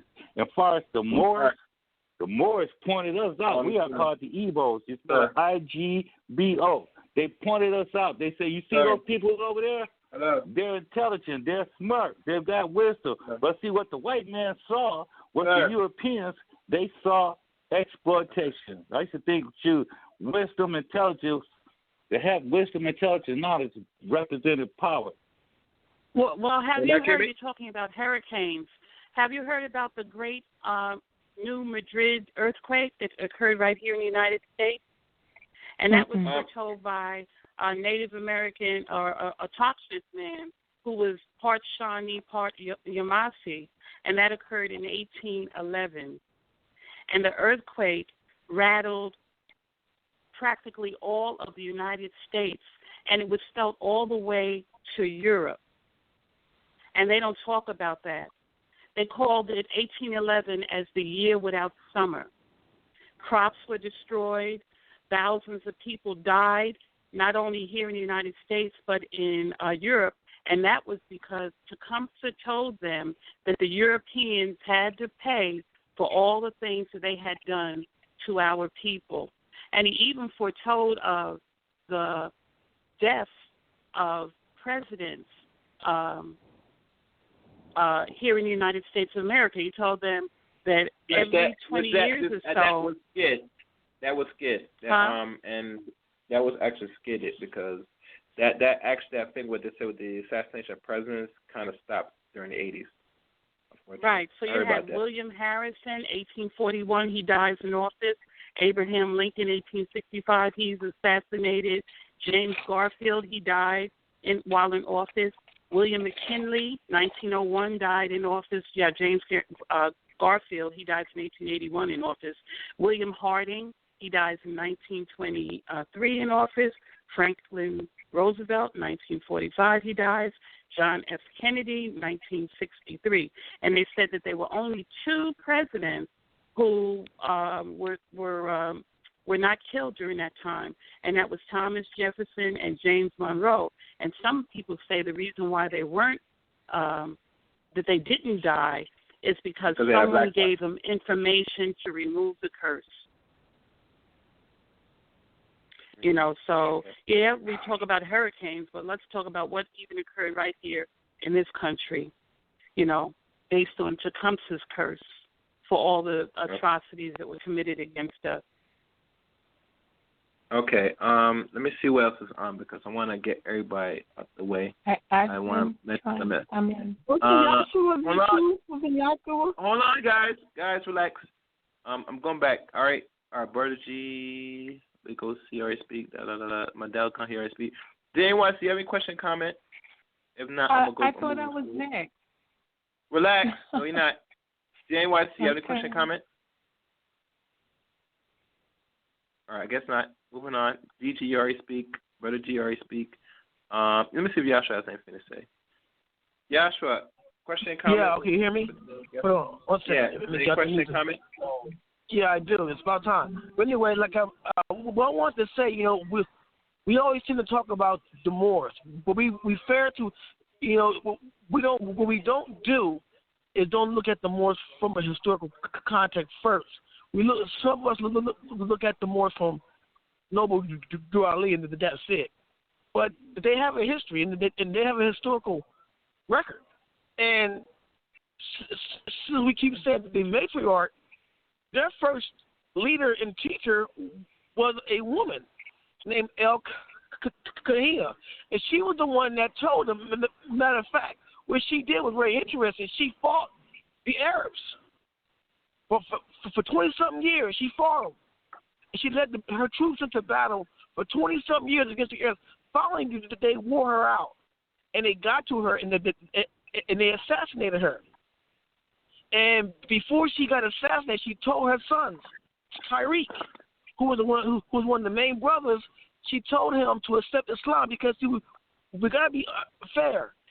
Before they were Moors, there was something else.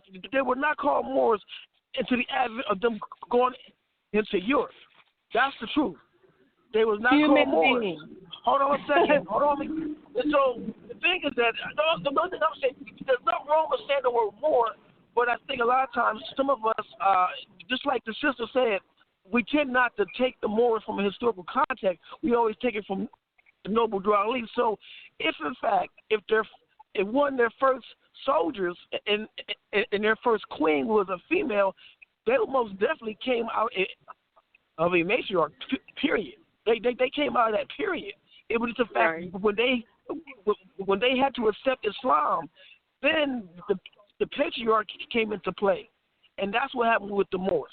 They accepted Islam, and those brothers became Islamicized. Matter of fact, they became more Islamicized than the Arabs themselves. Matter of fact, they were teaching the Arab stuff. So, and that's what happened with the Moors. And this was the patriarchy came into play with them, and they started doing kind of strange stuff. Matter of fact, one of their founders, there was a brother named Yusuf I from Senegal, and the Moors was having some problems in Spain, and amongst themselves, they were fighting amongst themselves. So Yusuf I, he goes to Spain. Matter of fact, twice he did it, but the second time he went, and this time he told the brothers, since you don't know how to act right, you're gonna fight against each other. I'm staying here, and he stayed there, and he ruled it. So this is why the Moors was there in Spain for so long, because of Yusuf I from Senegal when he went into there, and in fact he told them, you're gonna chill out, and so Yusuf I didn't call himself Moor. He was from Senegal, so he didn't say the word Moor. So this is what I'm getting at. So before these brothers were called Moors, these brothers came out of Libya, Morocco, Mauritania, etc. These are where these brothers came out of in Central Africa. So I think that we do them disservice by limiting them from the fact that just to call them Moors. I think if these brothers could walk the earth and you say Moor, he probably looks like you're crazy. He says, I'm not no Moor. What is that? Right. So I think, and that's all I gotta say, sister. And thank you, sister, again for coming on again. But I think sometimes I just had to jump in there and add that because I think a lot of times we tend to forget that these Moors have a historical record before they became crossed over into Spain and Europeans called them Moors. And a lot of brothers don't want to deal with that. They really don't. So. But thank you, sister, again. Thank you very much, and I'll fall back. Oh, thank you. Right. You have a lot of information. I appreciate you. Doctor, hold on.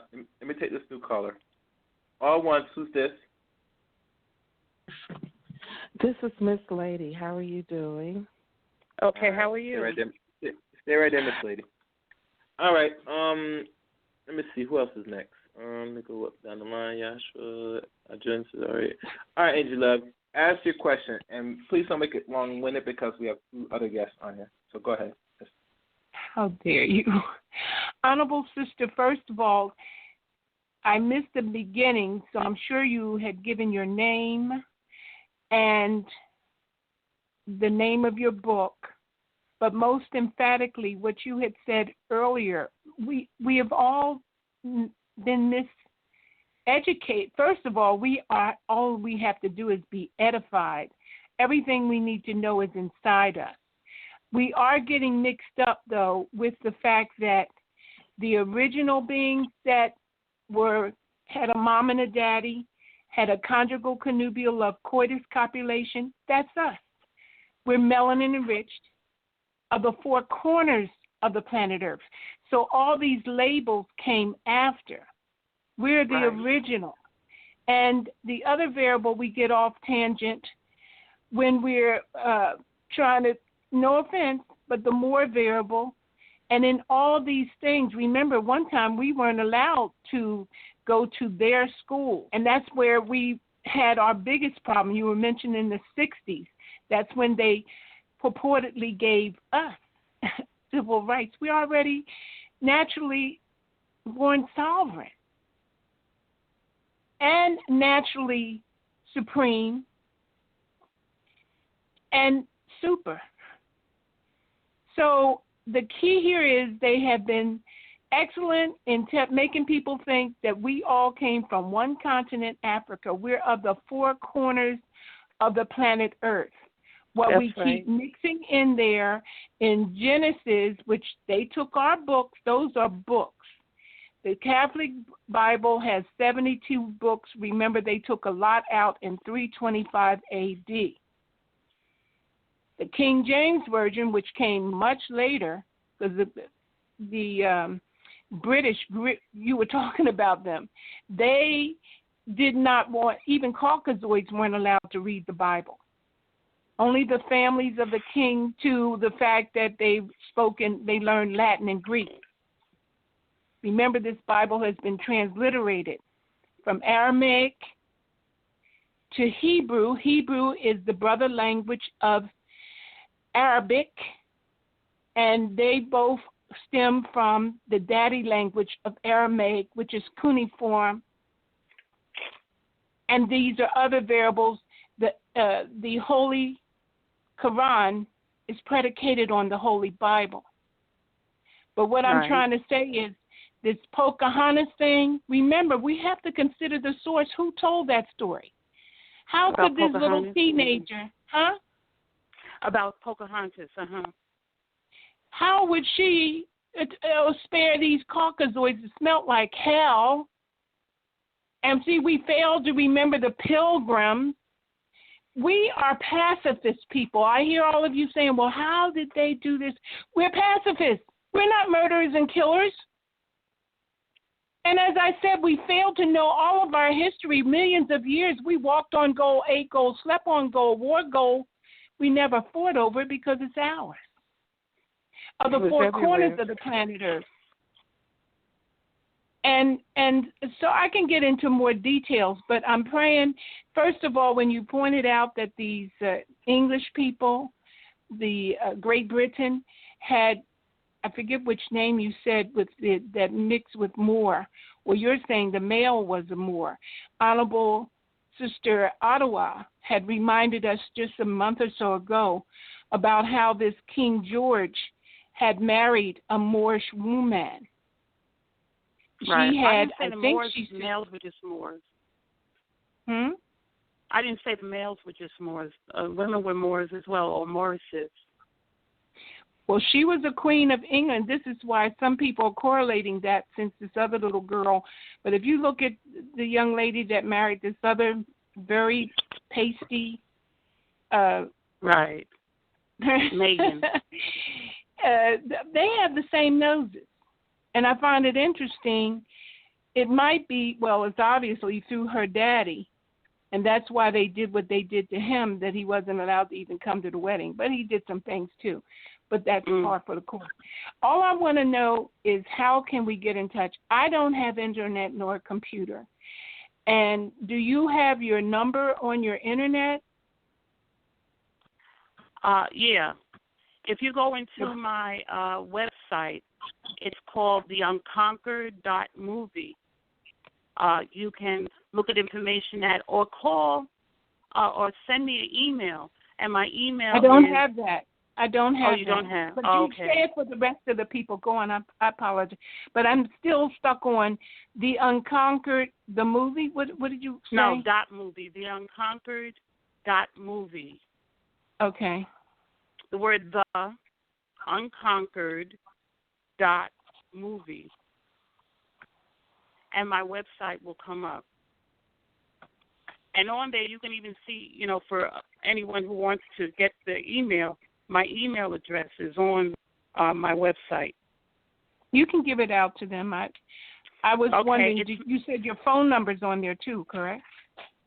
No, I didn't say my phone number was on there. I usually don't give out my phone number because I don't want prank callers calling up and cursing me out and carrying on. Well, Yeah. I did do that before. Don't do that. This what I'm gonna do. I wish there was some way, because This is what we're gonna do.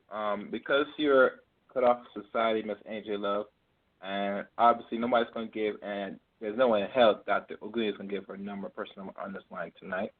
You're gonna have to find some way to dig up to get in contact. If you're still in the Philadelphia area, which you are, I believe, you could find her because she's in Philly or in the Philadelphia area. And you know, I have. Do you have Facebook? She don't have. Listen, Send me a message doctor, via Facebook.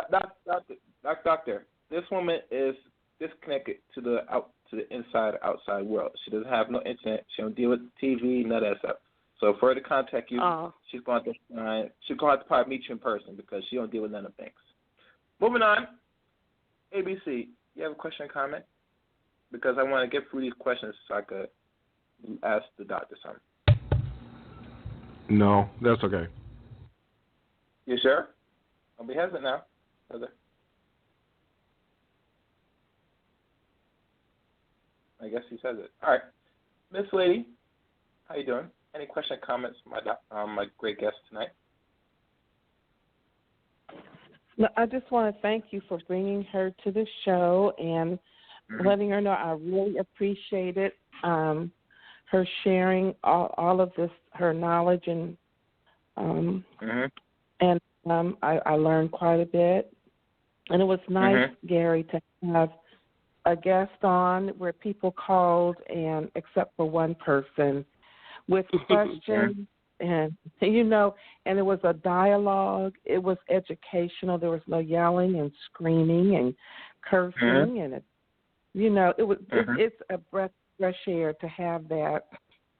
And I just thank you again for bringing her on the show. Well, and excuse me, please, and thank you for your comment. And I get a little emotional when people start telling me about what other people's plight is. We have to deal with our own plight. So I get a little tired of everybody telling me what other nationalities need. Let's talk about what we need. We're the most oppressed people worldwide. And a lot of it has to do with the fact that we are so busy talking about other people's situation till we don't address our own needs. And so I was incensed. Huh? No, I understand. Charity begins at home, right? That's right. Okay. But I think people are trying to forget who they are. They don't want to be they don't want to be black descendant slaves. They'd rather focus on other people. Right. They just and then wonder why they don't have anything. They certainly don't have any respect, do they? And any self-love. Right, that's right. Absolutely. No, sir. And there will either. How can you love somebody else and you hate yourself? And it brings me, Miss Lady, any other questions? Because I'm going to ask my question now. Because we are in overtime now. No, it's just like, when the man called, and it was so disturbing how he described the slaves and the children and how they were treated and abused. I just can't believe these are actually human beings. I believe they must be inhabited by demon spirits. It's just to even think of. I mean, I'm serious. I'm absolutely, because it's at a level of evil. I mean, who even thinks of this evil? Do you know what I mean? And think that. And not natural. How could you do that to another human being? And a lot of them, I hate to say, but they care more about animals than they do about other human beings. Because they make love to the they animals. talk about saving the whales and the rhinoceros or rhinoceri and that sort of stuff. Because they want to screw the animals. Even in nature, the animals are not safe from these race of people. They stick and do all type of perversions to animals. I remember there was a and even the stuff they teach to animals. They use the dolphins as soldiers. Are you aware of that? They'd have them plant bombs on the so-called enemy ships But the dolphins are very, very intelligent. So when the dolphins realized that they were being used to kill other human beings, they would take the bombs that were supposed to be planted on the enemy ships, and they would take it right back to the ship where it came from and blow those ships up. Oh. So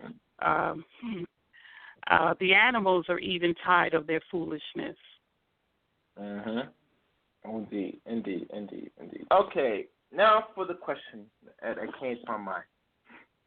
You said a lot tonight, and this will probably be a little off topic, because, I think you discussed what needed to be discussed tonight. In regards to us as American people, in regards to people of what they call blacks in different countries. I'm not sure, we talked about this before, but in regards to how, let's say, men and women say, they hate dealing with their own in here in this country and want to seek other people outside this country to feel that's better. And, most of the people from the continent are here in America and, other people. But is it even ironic that the people that don't really understand the struggle of America come here?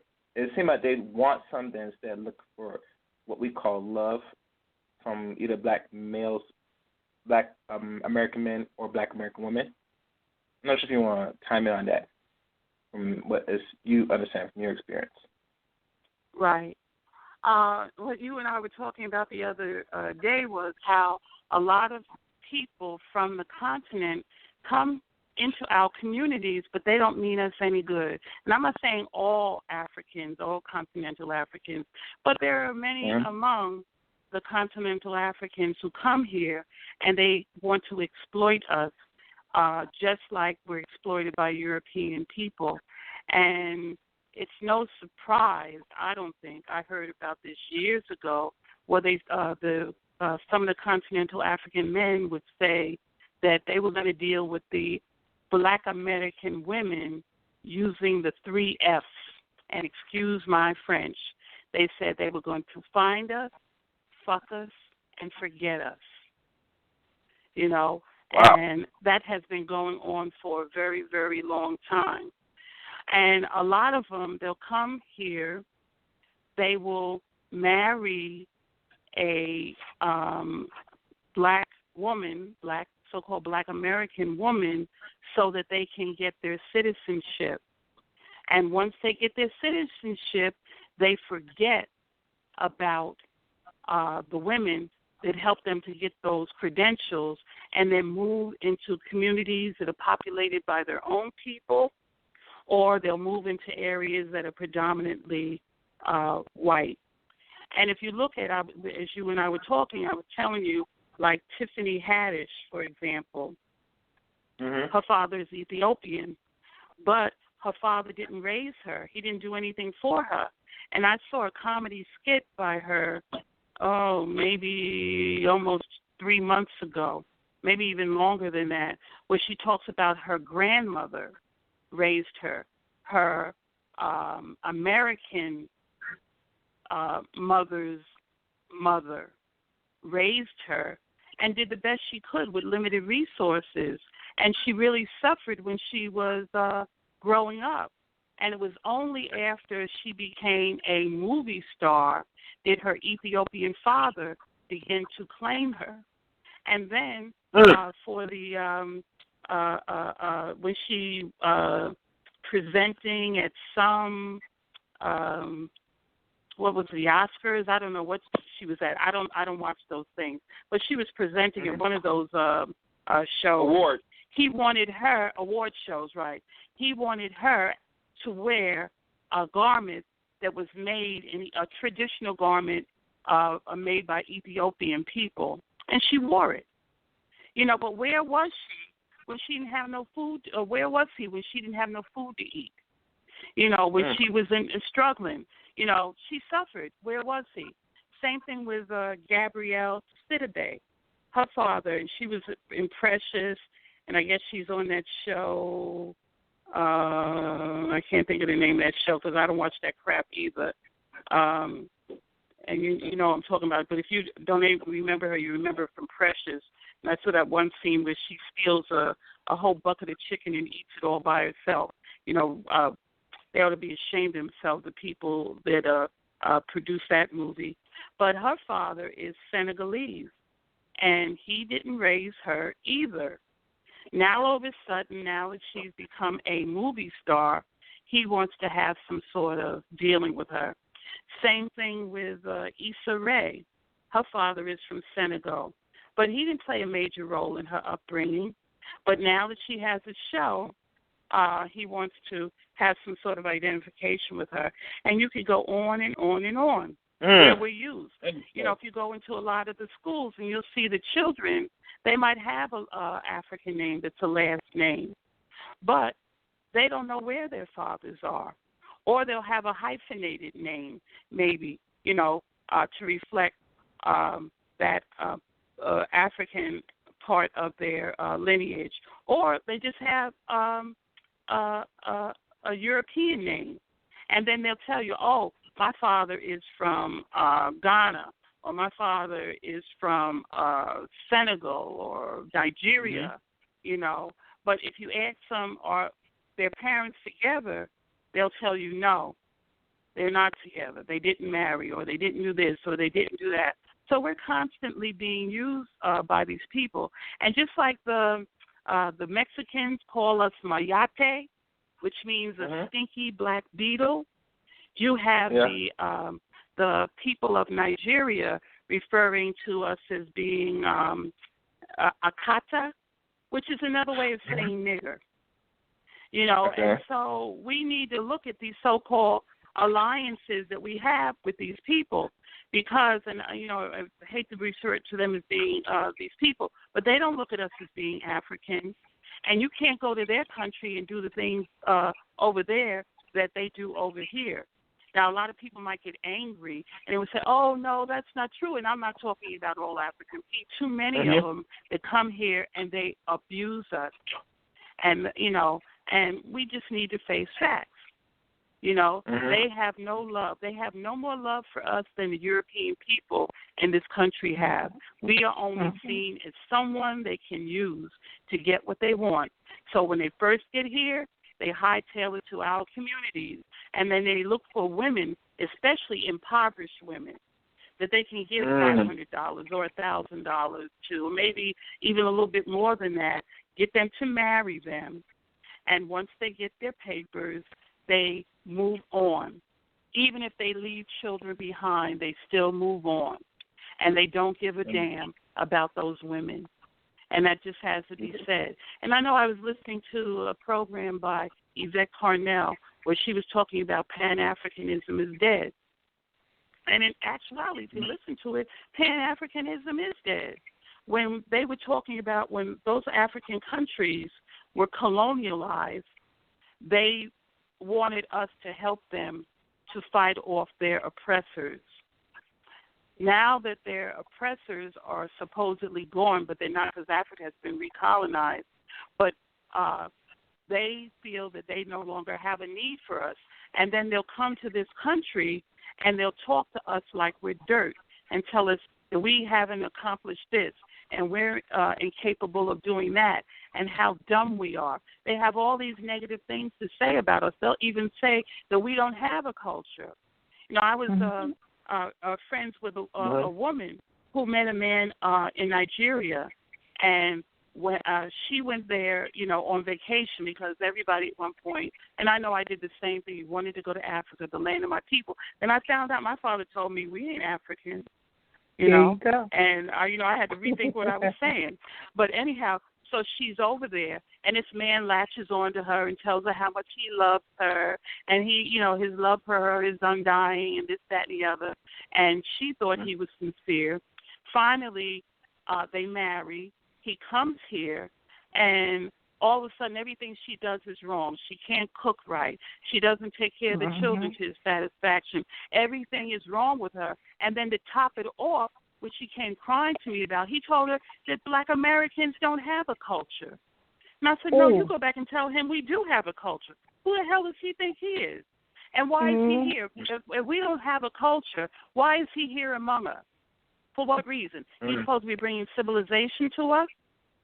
You know, and that goes on and on and on. I'm sure there's some sister right now that's having problems with someone who claimed his undying love for her, only to now find that he doesn't want anything to do with her because he has everything that he wants. And the same thing with the men. You know, the same thing is done to the men, our men, where the women act like they want us, and then they don't. I remember one woman, she wasn't circumcised, a melanated American woman. She went to Africa. This is in Senegal, and she was not circumcised, and so the women over there told her that she was dirty, and they wouldn't eat her food. They didn't even want her near them. Wow. You know, and this happens over and over and over again. It happens in Nigeria, and, you know, too. It happens in Nigeria, too. Does it happen there, too? Nigeria? Oh, you know, where the women are circumcised. And in terms of how they feel about women, I've never heard anyone say that they didn't want to eat or be with women from this country because they weren't circumcised. But I definitely had a friend who married a Senegalese man who the women said that they wanted nothing to do with her because she wasn't circumcised. And, you know, it happened and she didn't care, you know. And then you find a lot of men would say that they didn't especially care to deal with circumcised women because they weren't as responsive sexually as women who had not been circumcised. But, you know, we have a lot of problems with them, and a lot of them, unfortunately, or too many of them, let me say too many because I don't want to make a blank statement about them, but too many of them only want to use us. That's all we're seen as, someone who could be used. And I think a solution to that would be we need to start some sort of I'll call it a tribunal for now, for want of another word. So some woman who's contemplating marrying a man from the continent, or a man is contemplating marrying a woman from the continent, they ought to be brought before the tribunal and to find out what that individual's intentions are. And if they're not honorable, the marriage doesn't take place. And it's not something fly by night. Well, this man, he comes into your life, and then 2 months later, he told me he loves you and he wants to marry you. How do you even know someone after only spending 2 months with them? You know, so we ought to be the ones deciding who marries the outsider and who does not. You know, and put together a record on the individual. You know, and if they don't pass, they don't get married. You know, and I'm sure there'll be a lot of talk about that, but I don't care, you know, because it's the truth. Let me say something. In regards to what you say, I think I know one particular person, and I have to probably link back with this person, but I know she got married to a person. I think he's from Ghana, some part of Africa, nice area of Africa, and he's been in this country for some time now. I'm not sure how long. And I asked her questions because she told me she was getting married. And when I asked her to the question about the male, she got a little conservative. Like she didn't want to hear what I'm about to say in regards about him, because the way how she's going about it is like you said, Tubby. This is like a rush. Like, you have not been around this dude for not even over 2 years, and it's even less than that. Maybe a year, possibly. But the man's got married and all stuff, and you don't know him enough. Because remember, a lot of people understand, knowing somebody for a year is not really enough to really sit there and really tighten up.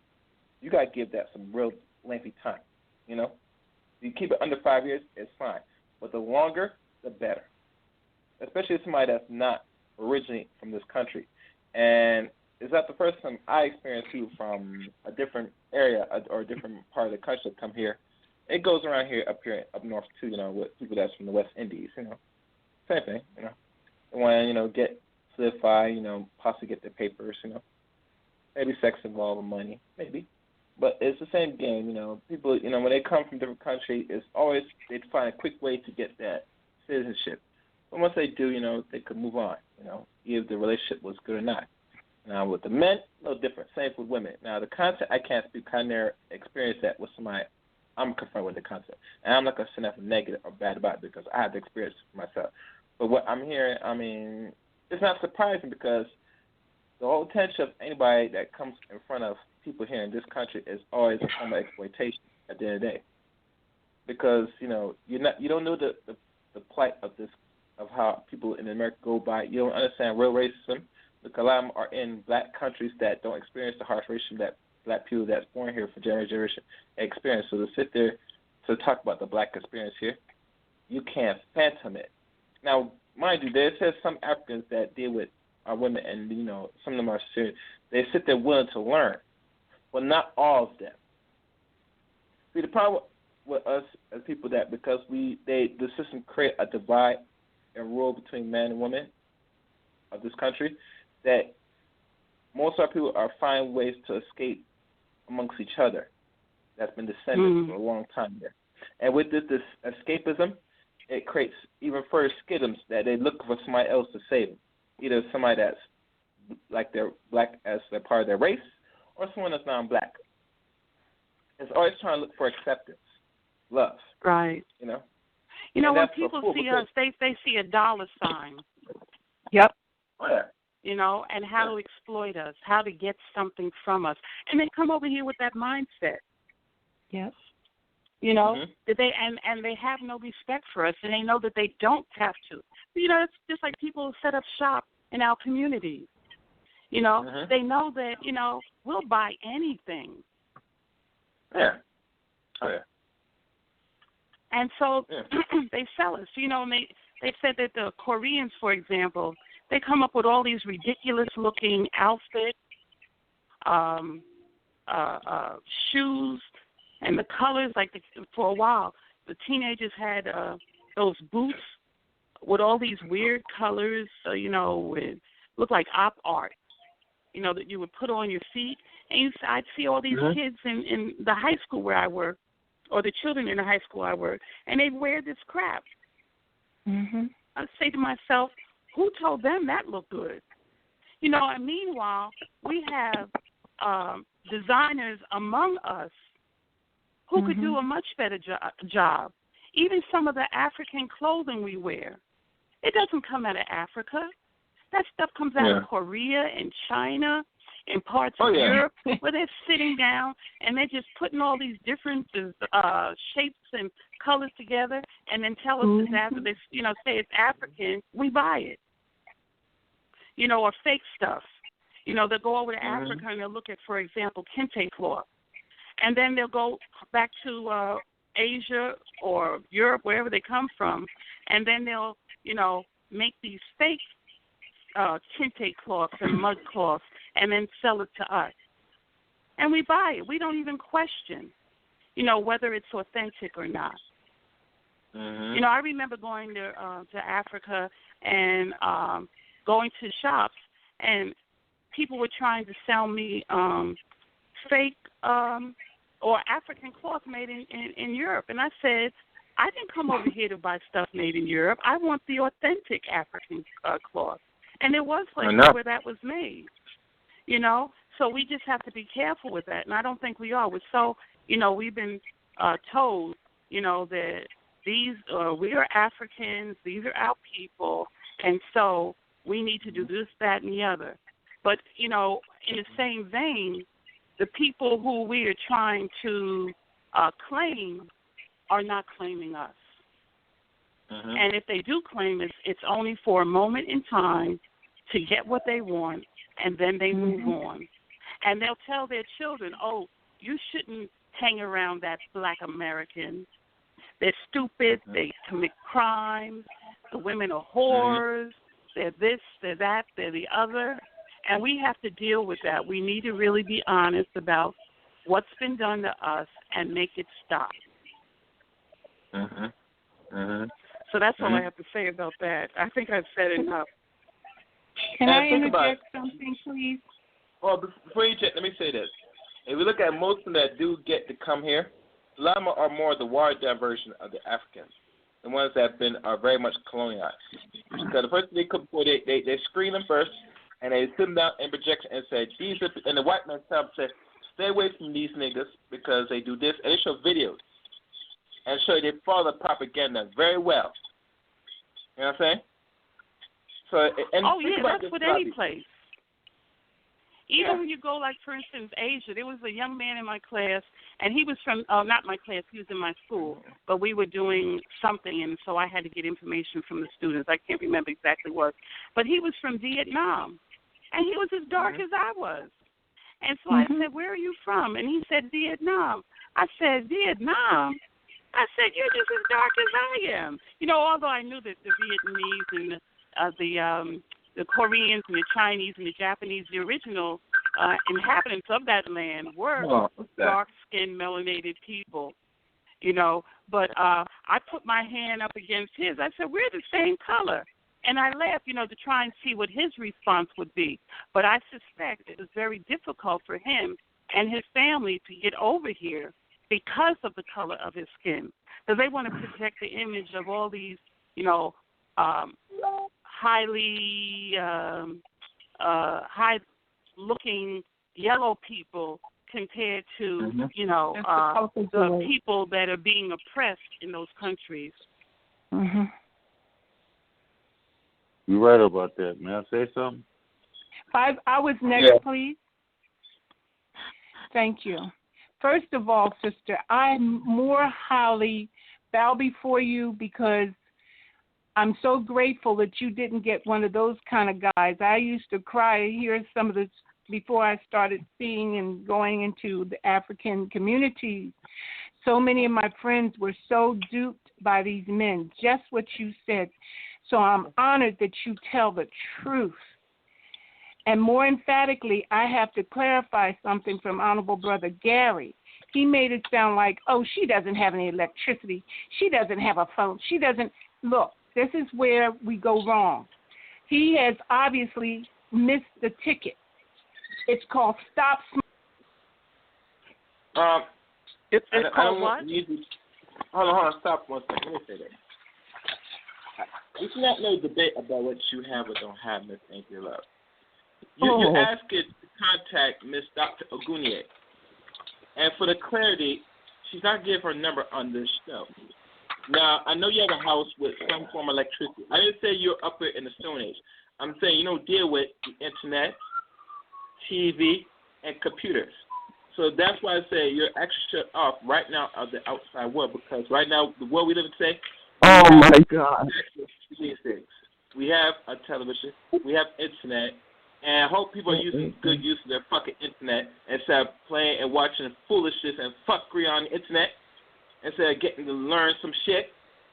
That's my point. Oh my God. Right? Now I'm open back your mic. And if you ask any clarity again, I will mute you again. Thank you. Hold on. Go ahead. What did you say, Gary? If I do what? If I do what? Matter of fact, call me after hour. I'll type this tonight. All right. What time is this, man? Anybody else? I just want to say one thing before I get off this phone. Our peoples are the only peoples in this entire planet who have been taught to sing and praise our demisement. You know, like, I'm a bitch, I'm a hoe, I'm a gangster, I'm a thug, I'm a dog. And if you can train people to demean and degrade themselves, and we're the only one, you can oppress them forever, and you can even program them to kill themselves, and they won't even understand what's happening. Now, with that said, we the only people that downgrade each other. I mean, we only people to say, I'm spoiled. And if you can't spoil me, I don't want you. The kids are spoiled. Our dogs and cats are spoiled. But it's kind of funny that the black man isn't spoiled because we got so much pain inside of us of being kicked to the side. Let a bill collector or somebody come to the house Who do they come look for? The black woman, not the black man. They won't let the black man say a word because they say you don't understand, but she do. See, our pain is silent. That's why when y'all talk to us and try to find out what's going on, you have to learn how to read our silence. It might take us 15 minutes to answer a question where women just wah. But then when you said it was only two free peoples in this world, the black woman and the white man. We know that's a lie. Black woman can always go places. A black woman can always go places where a black man can't. And a white man always go places and don't nobody mess with them. For real, that's not a lie. That's the truth. Let me go out in the suburbs. Okay, it won't be nice. They don't want me there. It's okay that's for right. a black woman to go there. They've been doing that since the beginning of time. Yeah. Like you said, they would take our black women. But the thing is, if you could control a black woman, you could control a race. That's right. And you know, one of the reasons why the black woman is the creator of the race. Like back in the day, before a man became a leader, they had to go get permission from the black women. Before they went into war, they had to get permission from the black women. All right, man. Hey, close those doors. One thing about a black man, we could protect, but the black woman, she could create a whole damn world and show you the world. Right. That's it. You know, one of the reasons why I wrote the book and I wrote the screenplay for the movie I'm still on the process of trying to make is to pay homage to my father and my grandfather and my great-grandfather for all that they went through. Because they were not treated right in this society. My father, he passed away. He's been deceased almost 31 years. Wow. And I saw how he suffered. You know, where he was a brilliant man, and his employers knew that. He worked for the Veterans Administration. But instead of giving him a higher position based on what the knowledge he possessed, they would have him train some European man to be his boss. Can you imagine? They're still doing that today. They're still doing that today. I got a friend. He's very intelligent. He used to be supervisors and all that stuff. He don't want those jobs no more. But where he work at, they got him training everybody that comes through the door to put them in a higher position. Yeah. What kind of crap is that? My thing is, I've been suffering all my life, but I don't suffer no more because I embrace it. After a while, you get used to it, so you have to embrace it. That's the only way you can free yourself from the suffering, to liberate yourself from the inside out and be free. Right. That's it. And so we need to work together. The men and the women, we need to work together to change our situation.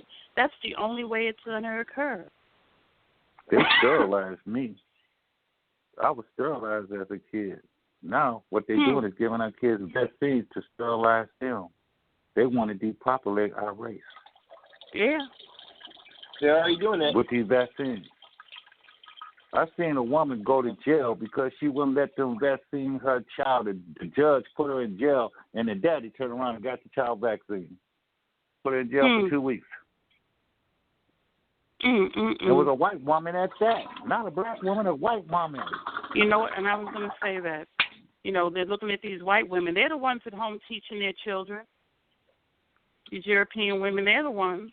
That's where they learn all that crap from. Yeah. And then they'll come back and tell you they're the most depressed people.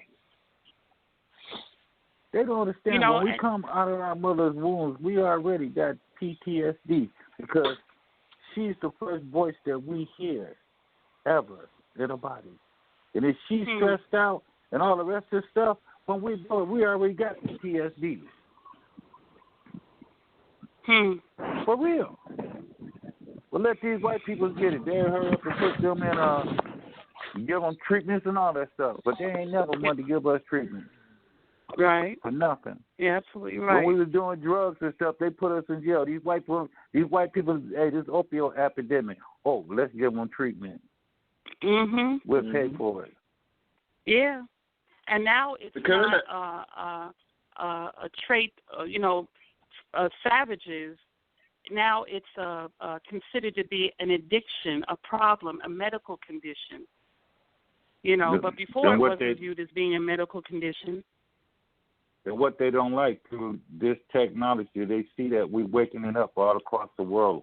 And they don't like that because they want to keep us disunified, but they see the talking unification. And they know it because they can hear us talking about it now. They can see us talking about it on the internet, on Facebook. So they know that we're waking it up. We are the sleeping giant in the Bible, the sleeping giant. That's what right. They've been hiding from us. They've been hiding us from us and our powers. That's right. But once we unify, it won't be no more leaders. It won't be no leaders because everybody will be a leader. That's right. You can't stop the movement that way. But if you got one leader, like they done killed all the ones off in the past and took Marvin Garvey and kicked him out of the United States, everybody stopped the movement. But now we all becoming leaders. And we teaching our children how to be leaders. That way the fight don't stop. You look at the Middle East, Al-Qaeda, ISIS, the Taliban. How many leaders they done killed? And how many leaders rise? You cut off one snake head, 10 more rises. Still going on. We got to learn that. We got to learn that. Everybody got to be a leader. And the movement will go on. They already said the United States will fall from the inside, not from outside forces. And we see it being divided now, ready to collapse from the inside. Yeah. And all we got to do is just stop the currency. What do money mean? It says currency. Currency is like an ocean. It's got to keep on going in that bank. Everybody works for the banks. Everybody, even the corporations. Once that currency stops flowing through the banks, going in and coming out, the whole system crashes. See, we be talking about fight the struggle. How can you fight the struggle if you are struggling? You fight yourself. We be talking about fight the power. How can you fight the power? Because we are the power. So we fighting ourselves. We got to learn how to say, let's win for success. You know what I'm saying? Let's win for success. And stop the currency. If everybody start working for a whole month, because they call us lazy, let's be lazy. Stop working for a whole month. Stop paying bills. Stop spending money with these immigrants that's in our neighborhood. That's right. You watch that money. You watch that currency stop and stand still. And when the banks collapse, everything collapses because it ain't nothing but electronic money. We ain't nothing but consider a note. When you sign your birth certificate, you become the property in a note of the Federal Reserve. Same thing with your Social Security card. Your Social Security card they got bank accounts in your Social Security card with $1 million in it. And if you look at the back of the Social Security card, it's got the same digits that's on the dollar bill, starting with a letter. Then if you look at my old Social Security card used to say account number, and it had a contract on it. My old birth certificate had a contract on the back of it. And I still got both of them for my new birth certificate and my new Social Security card. But see, we nothing but collateral. We are the money. Even when our bodies start working and we leave our bodies, they still making money off of us. Every job that you apply to, you give them your Social Security number. Every company you give your Social Security number, they making money off of you, even if you ain't buying nothing or working from them. That's right. And all you got to do is take your birth certificate. All you got to do is take your birth certificate, go to a stockbroker, tell them to put in the numbers, and you'll see $1 million in your account. The QSIP number. That's right. Put a 0 at the end of your Social Security card and go through all the banks in the world. You're gonna find companies that got millions of dollars up on your Social Security card, and you can spend that money. They can't put you in jail, but they can block you from spending it. But if you stop the currency from moving in and out of the bank, the whole system crashes. The only way they'll survive if they got gold and silver. Right. And that's what they're doing. Those 1%, they buying a lot of gold and silver. And if you notice, all these politicians, all these world leaders, they jumping out of position because they know something is coming. They know that the stuff is getting ready to collapse. And I'm going to tell y'all one more thing. Y'all might not believe it, but research this shit. Jared Kushner, Donald Trump's son-in-law, he's the fucking Antichrist. Him and Prince Harry just got together. But they were saying Prince Harry's going to be the Antichrist. But they both got together in the Middle East to bring peace to the world. But Google him. Will he be the Antichrist? The building he bought is 6667 Fifth Avenue. He paid over $1 billion for that building when it went up about $20 million. And the building is soundproof, and it says 666. And guess what they make? The biochips. Thousands Some of of us biochips might be to shipped chip already, people. especially The our mark children of that the are born beast. in hospitals. Yeah, he's right in some way. Yeah. How much time left we have? Oh, we got like 9 minutes. I'm not sure if whoever's calling the app hour. I'll get a number now just to knock it out the way. The call number for the conference call is 712-770-4160. I repeat, 712-770-4160. The access code, the participant code is 915-411-pound. I repeat, 915-411-pound. And, it's interesting what he says all that, and it's sweet and nice, but, what they said is already probably done already happened. You see, one thing what system does, if they say they're going to do something, they probably have it done already. Hell, you got debit cards that got chips. They probably put some little chips in you and all that stuff. And, hell, you walk around a cell phone with chips. So, life moves on, man. Either most black people worry about that shit. And it's like when you're powerless, you just get subjugated. That's fucking it. I'm at a point now, even regurgitating this nonsense, especially what they're doing, you're wasting time. I'm telling black people, right? You're wasting time. Get your act together, start building, and we got to attain power. Other than that, all this rhetoric and this garbage, bullshit. Because sitting there contemplating and talking about it. And they'll say, while you talk about it, they're already doing things a step ahead and doing probably much things that you might never know. It's like child's play. And I don't like to waste time on that, to be honest with you, That's why you don't hear me talk too much on the show about these things. Because I've come to the conclusion that, it's pointless, it's worthless, and people, if we're not even doing our thing to really get ourselves in position to attain power, just like the book about power, everything else is a waste of time. Because when you're powerless, what happens to people that don't have the power? You just get subjugated, and with subjugated, you get rape, plunder, and pillage. And our people have been raped and love to get raped. Hell, some can't even stop getting raped as we speak. Some not even protecting our sons and daughters that's getting raped right now. Why are we talking about that? So, get away from, I said, move on with that bullshit, and we got to start doing what we should be doing. It's kind of weak nowadays, some of us men that talk about these things, and we're not really doing nothing to really even make an inch of stopping something. I find it very ironic, Either we complain about what the next person is doing, or somebody is scamming, but we're not doing things that we should be doing as a collective to really start in the process of real nationhood. Now think about it. We worry about what other people are doing, but we're not doing ourselves. So, I tell people, maybe some of us should shut the fuck up.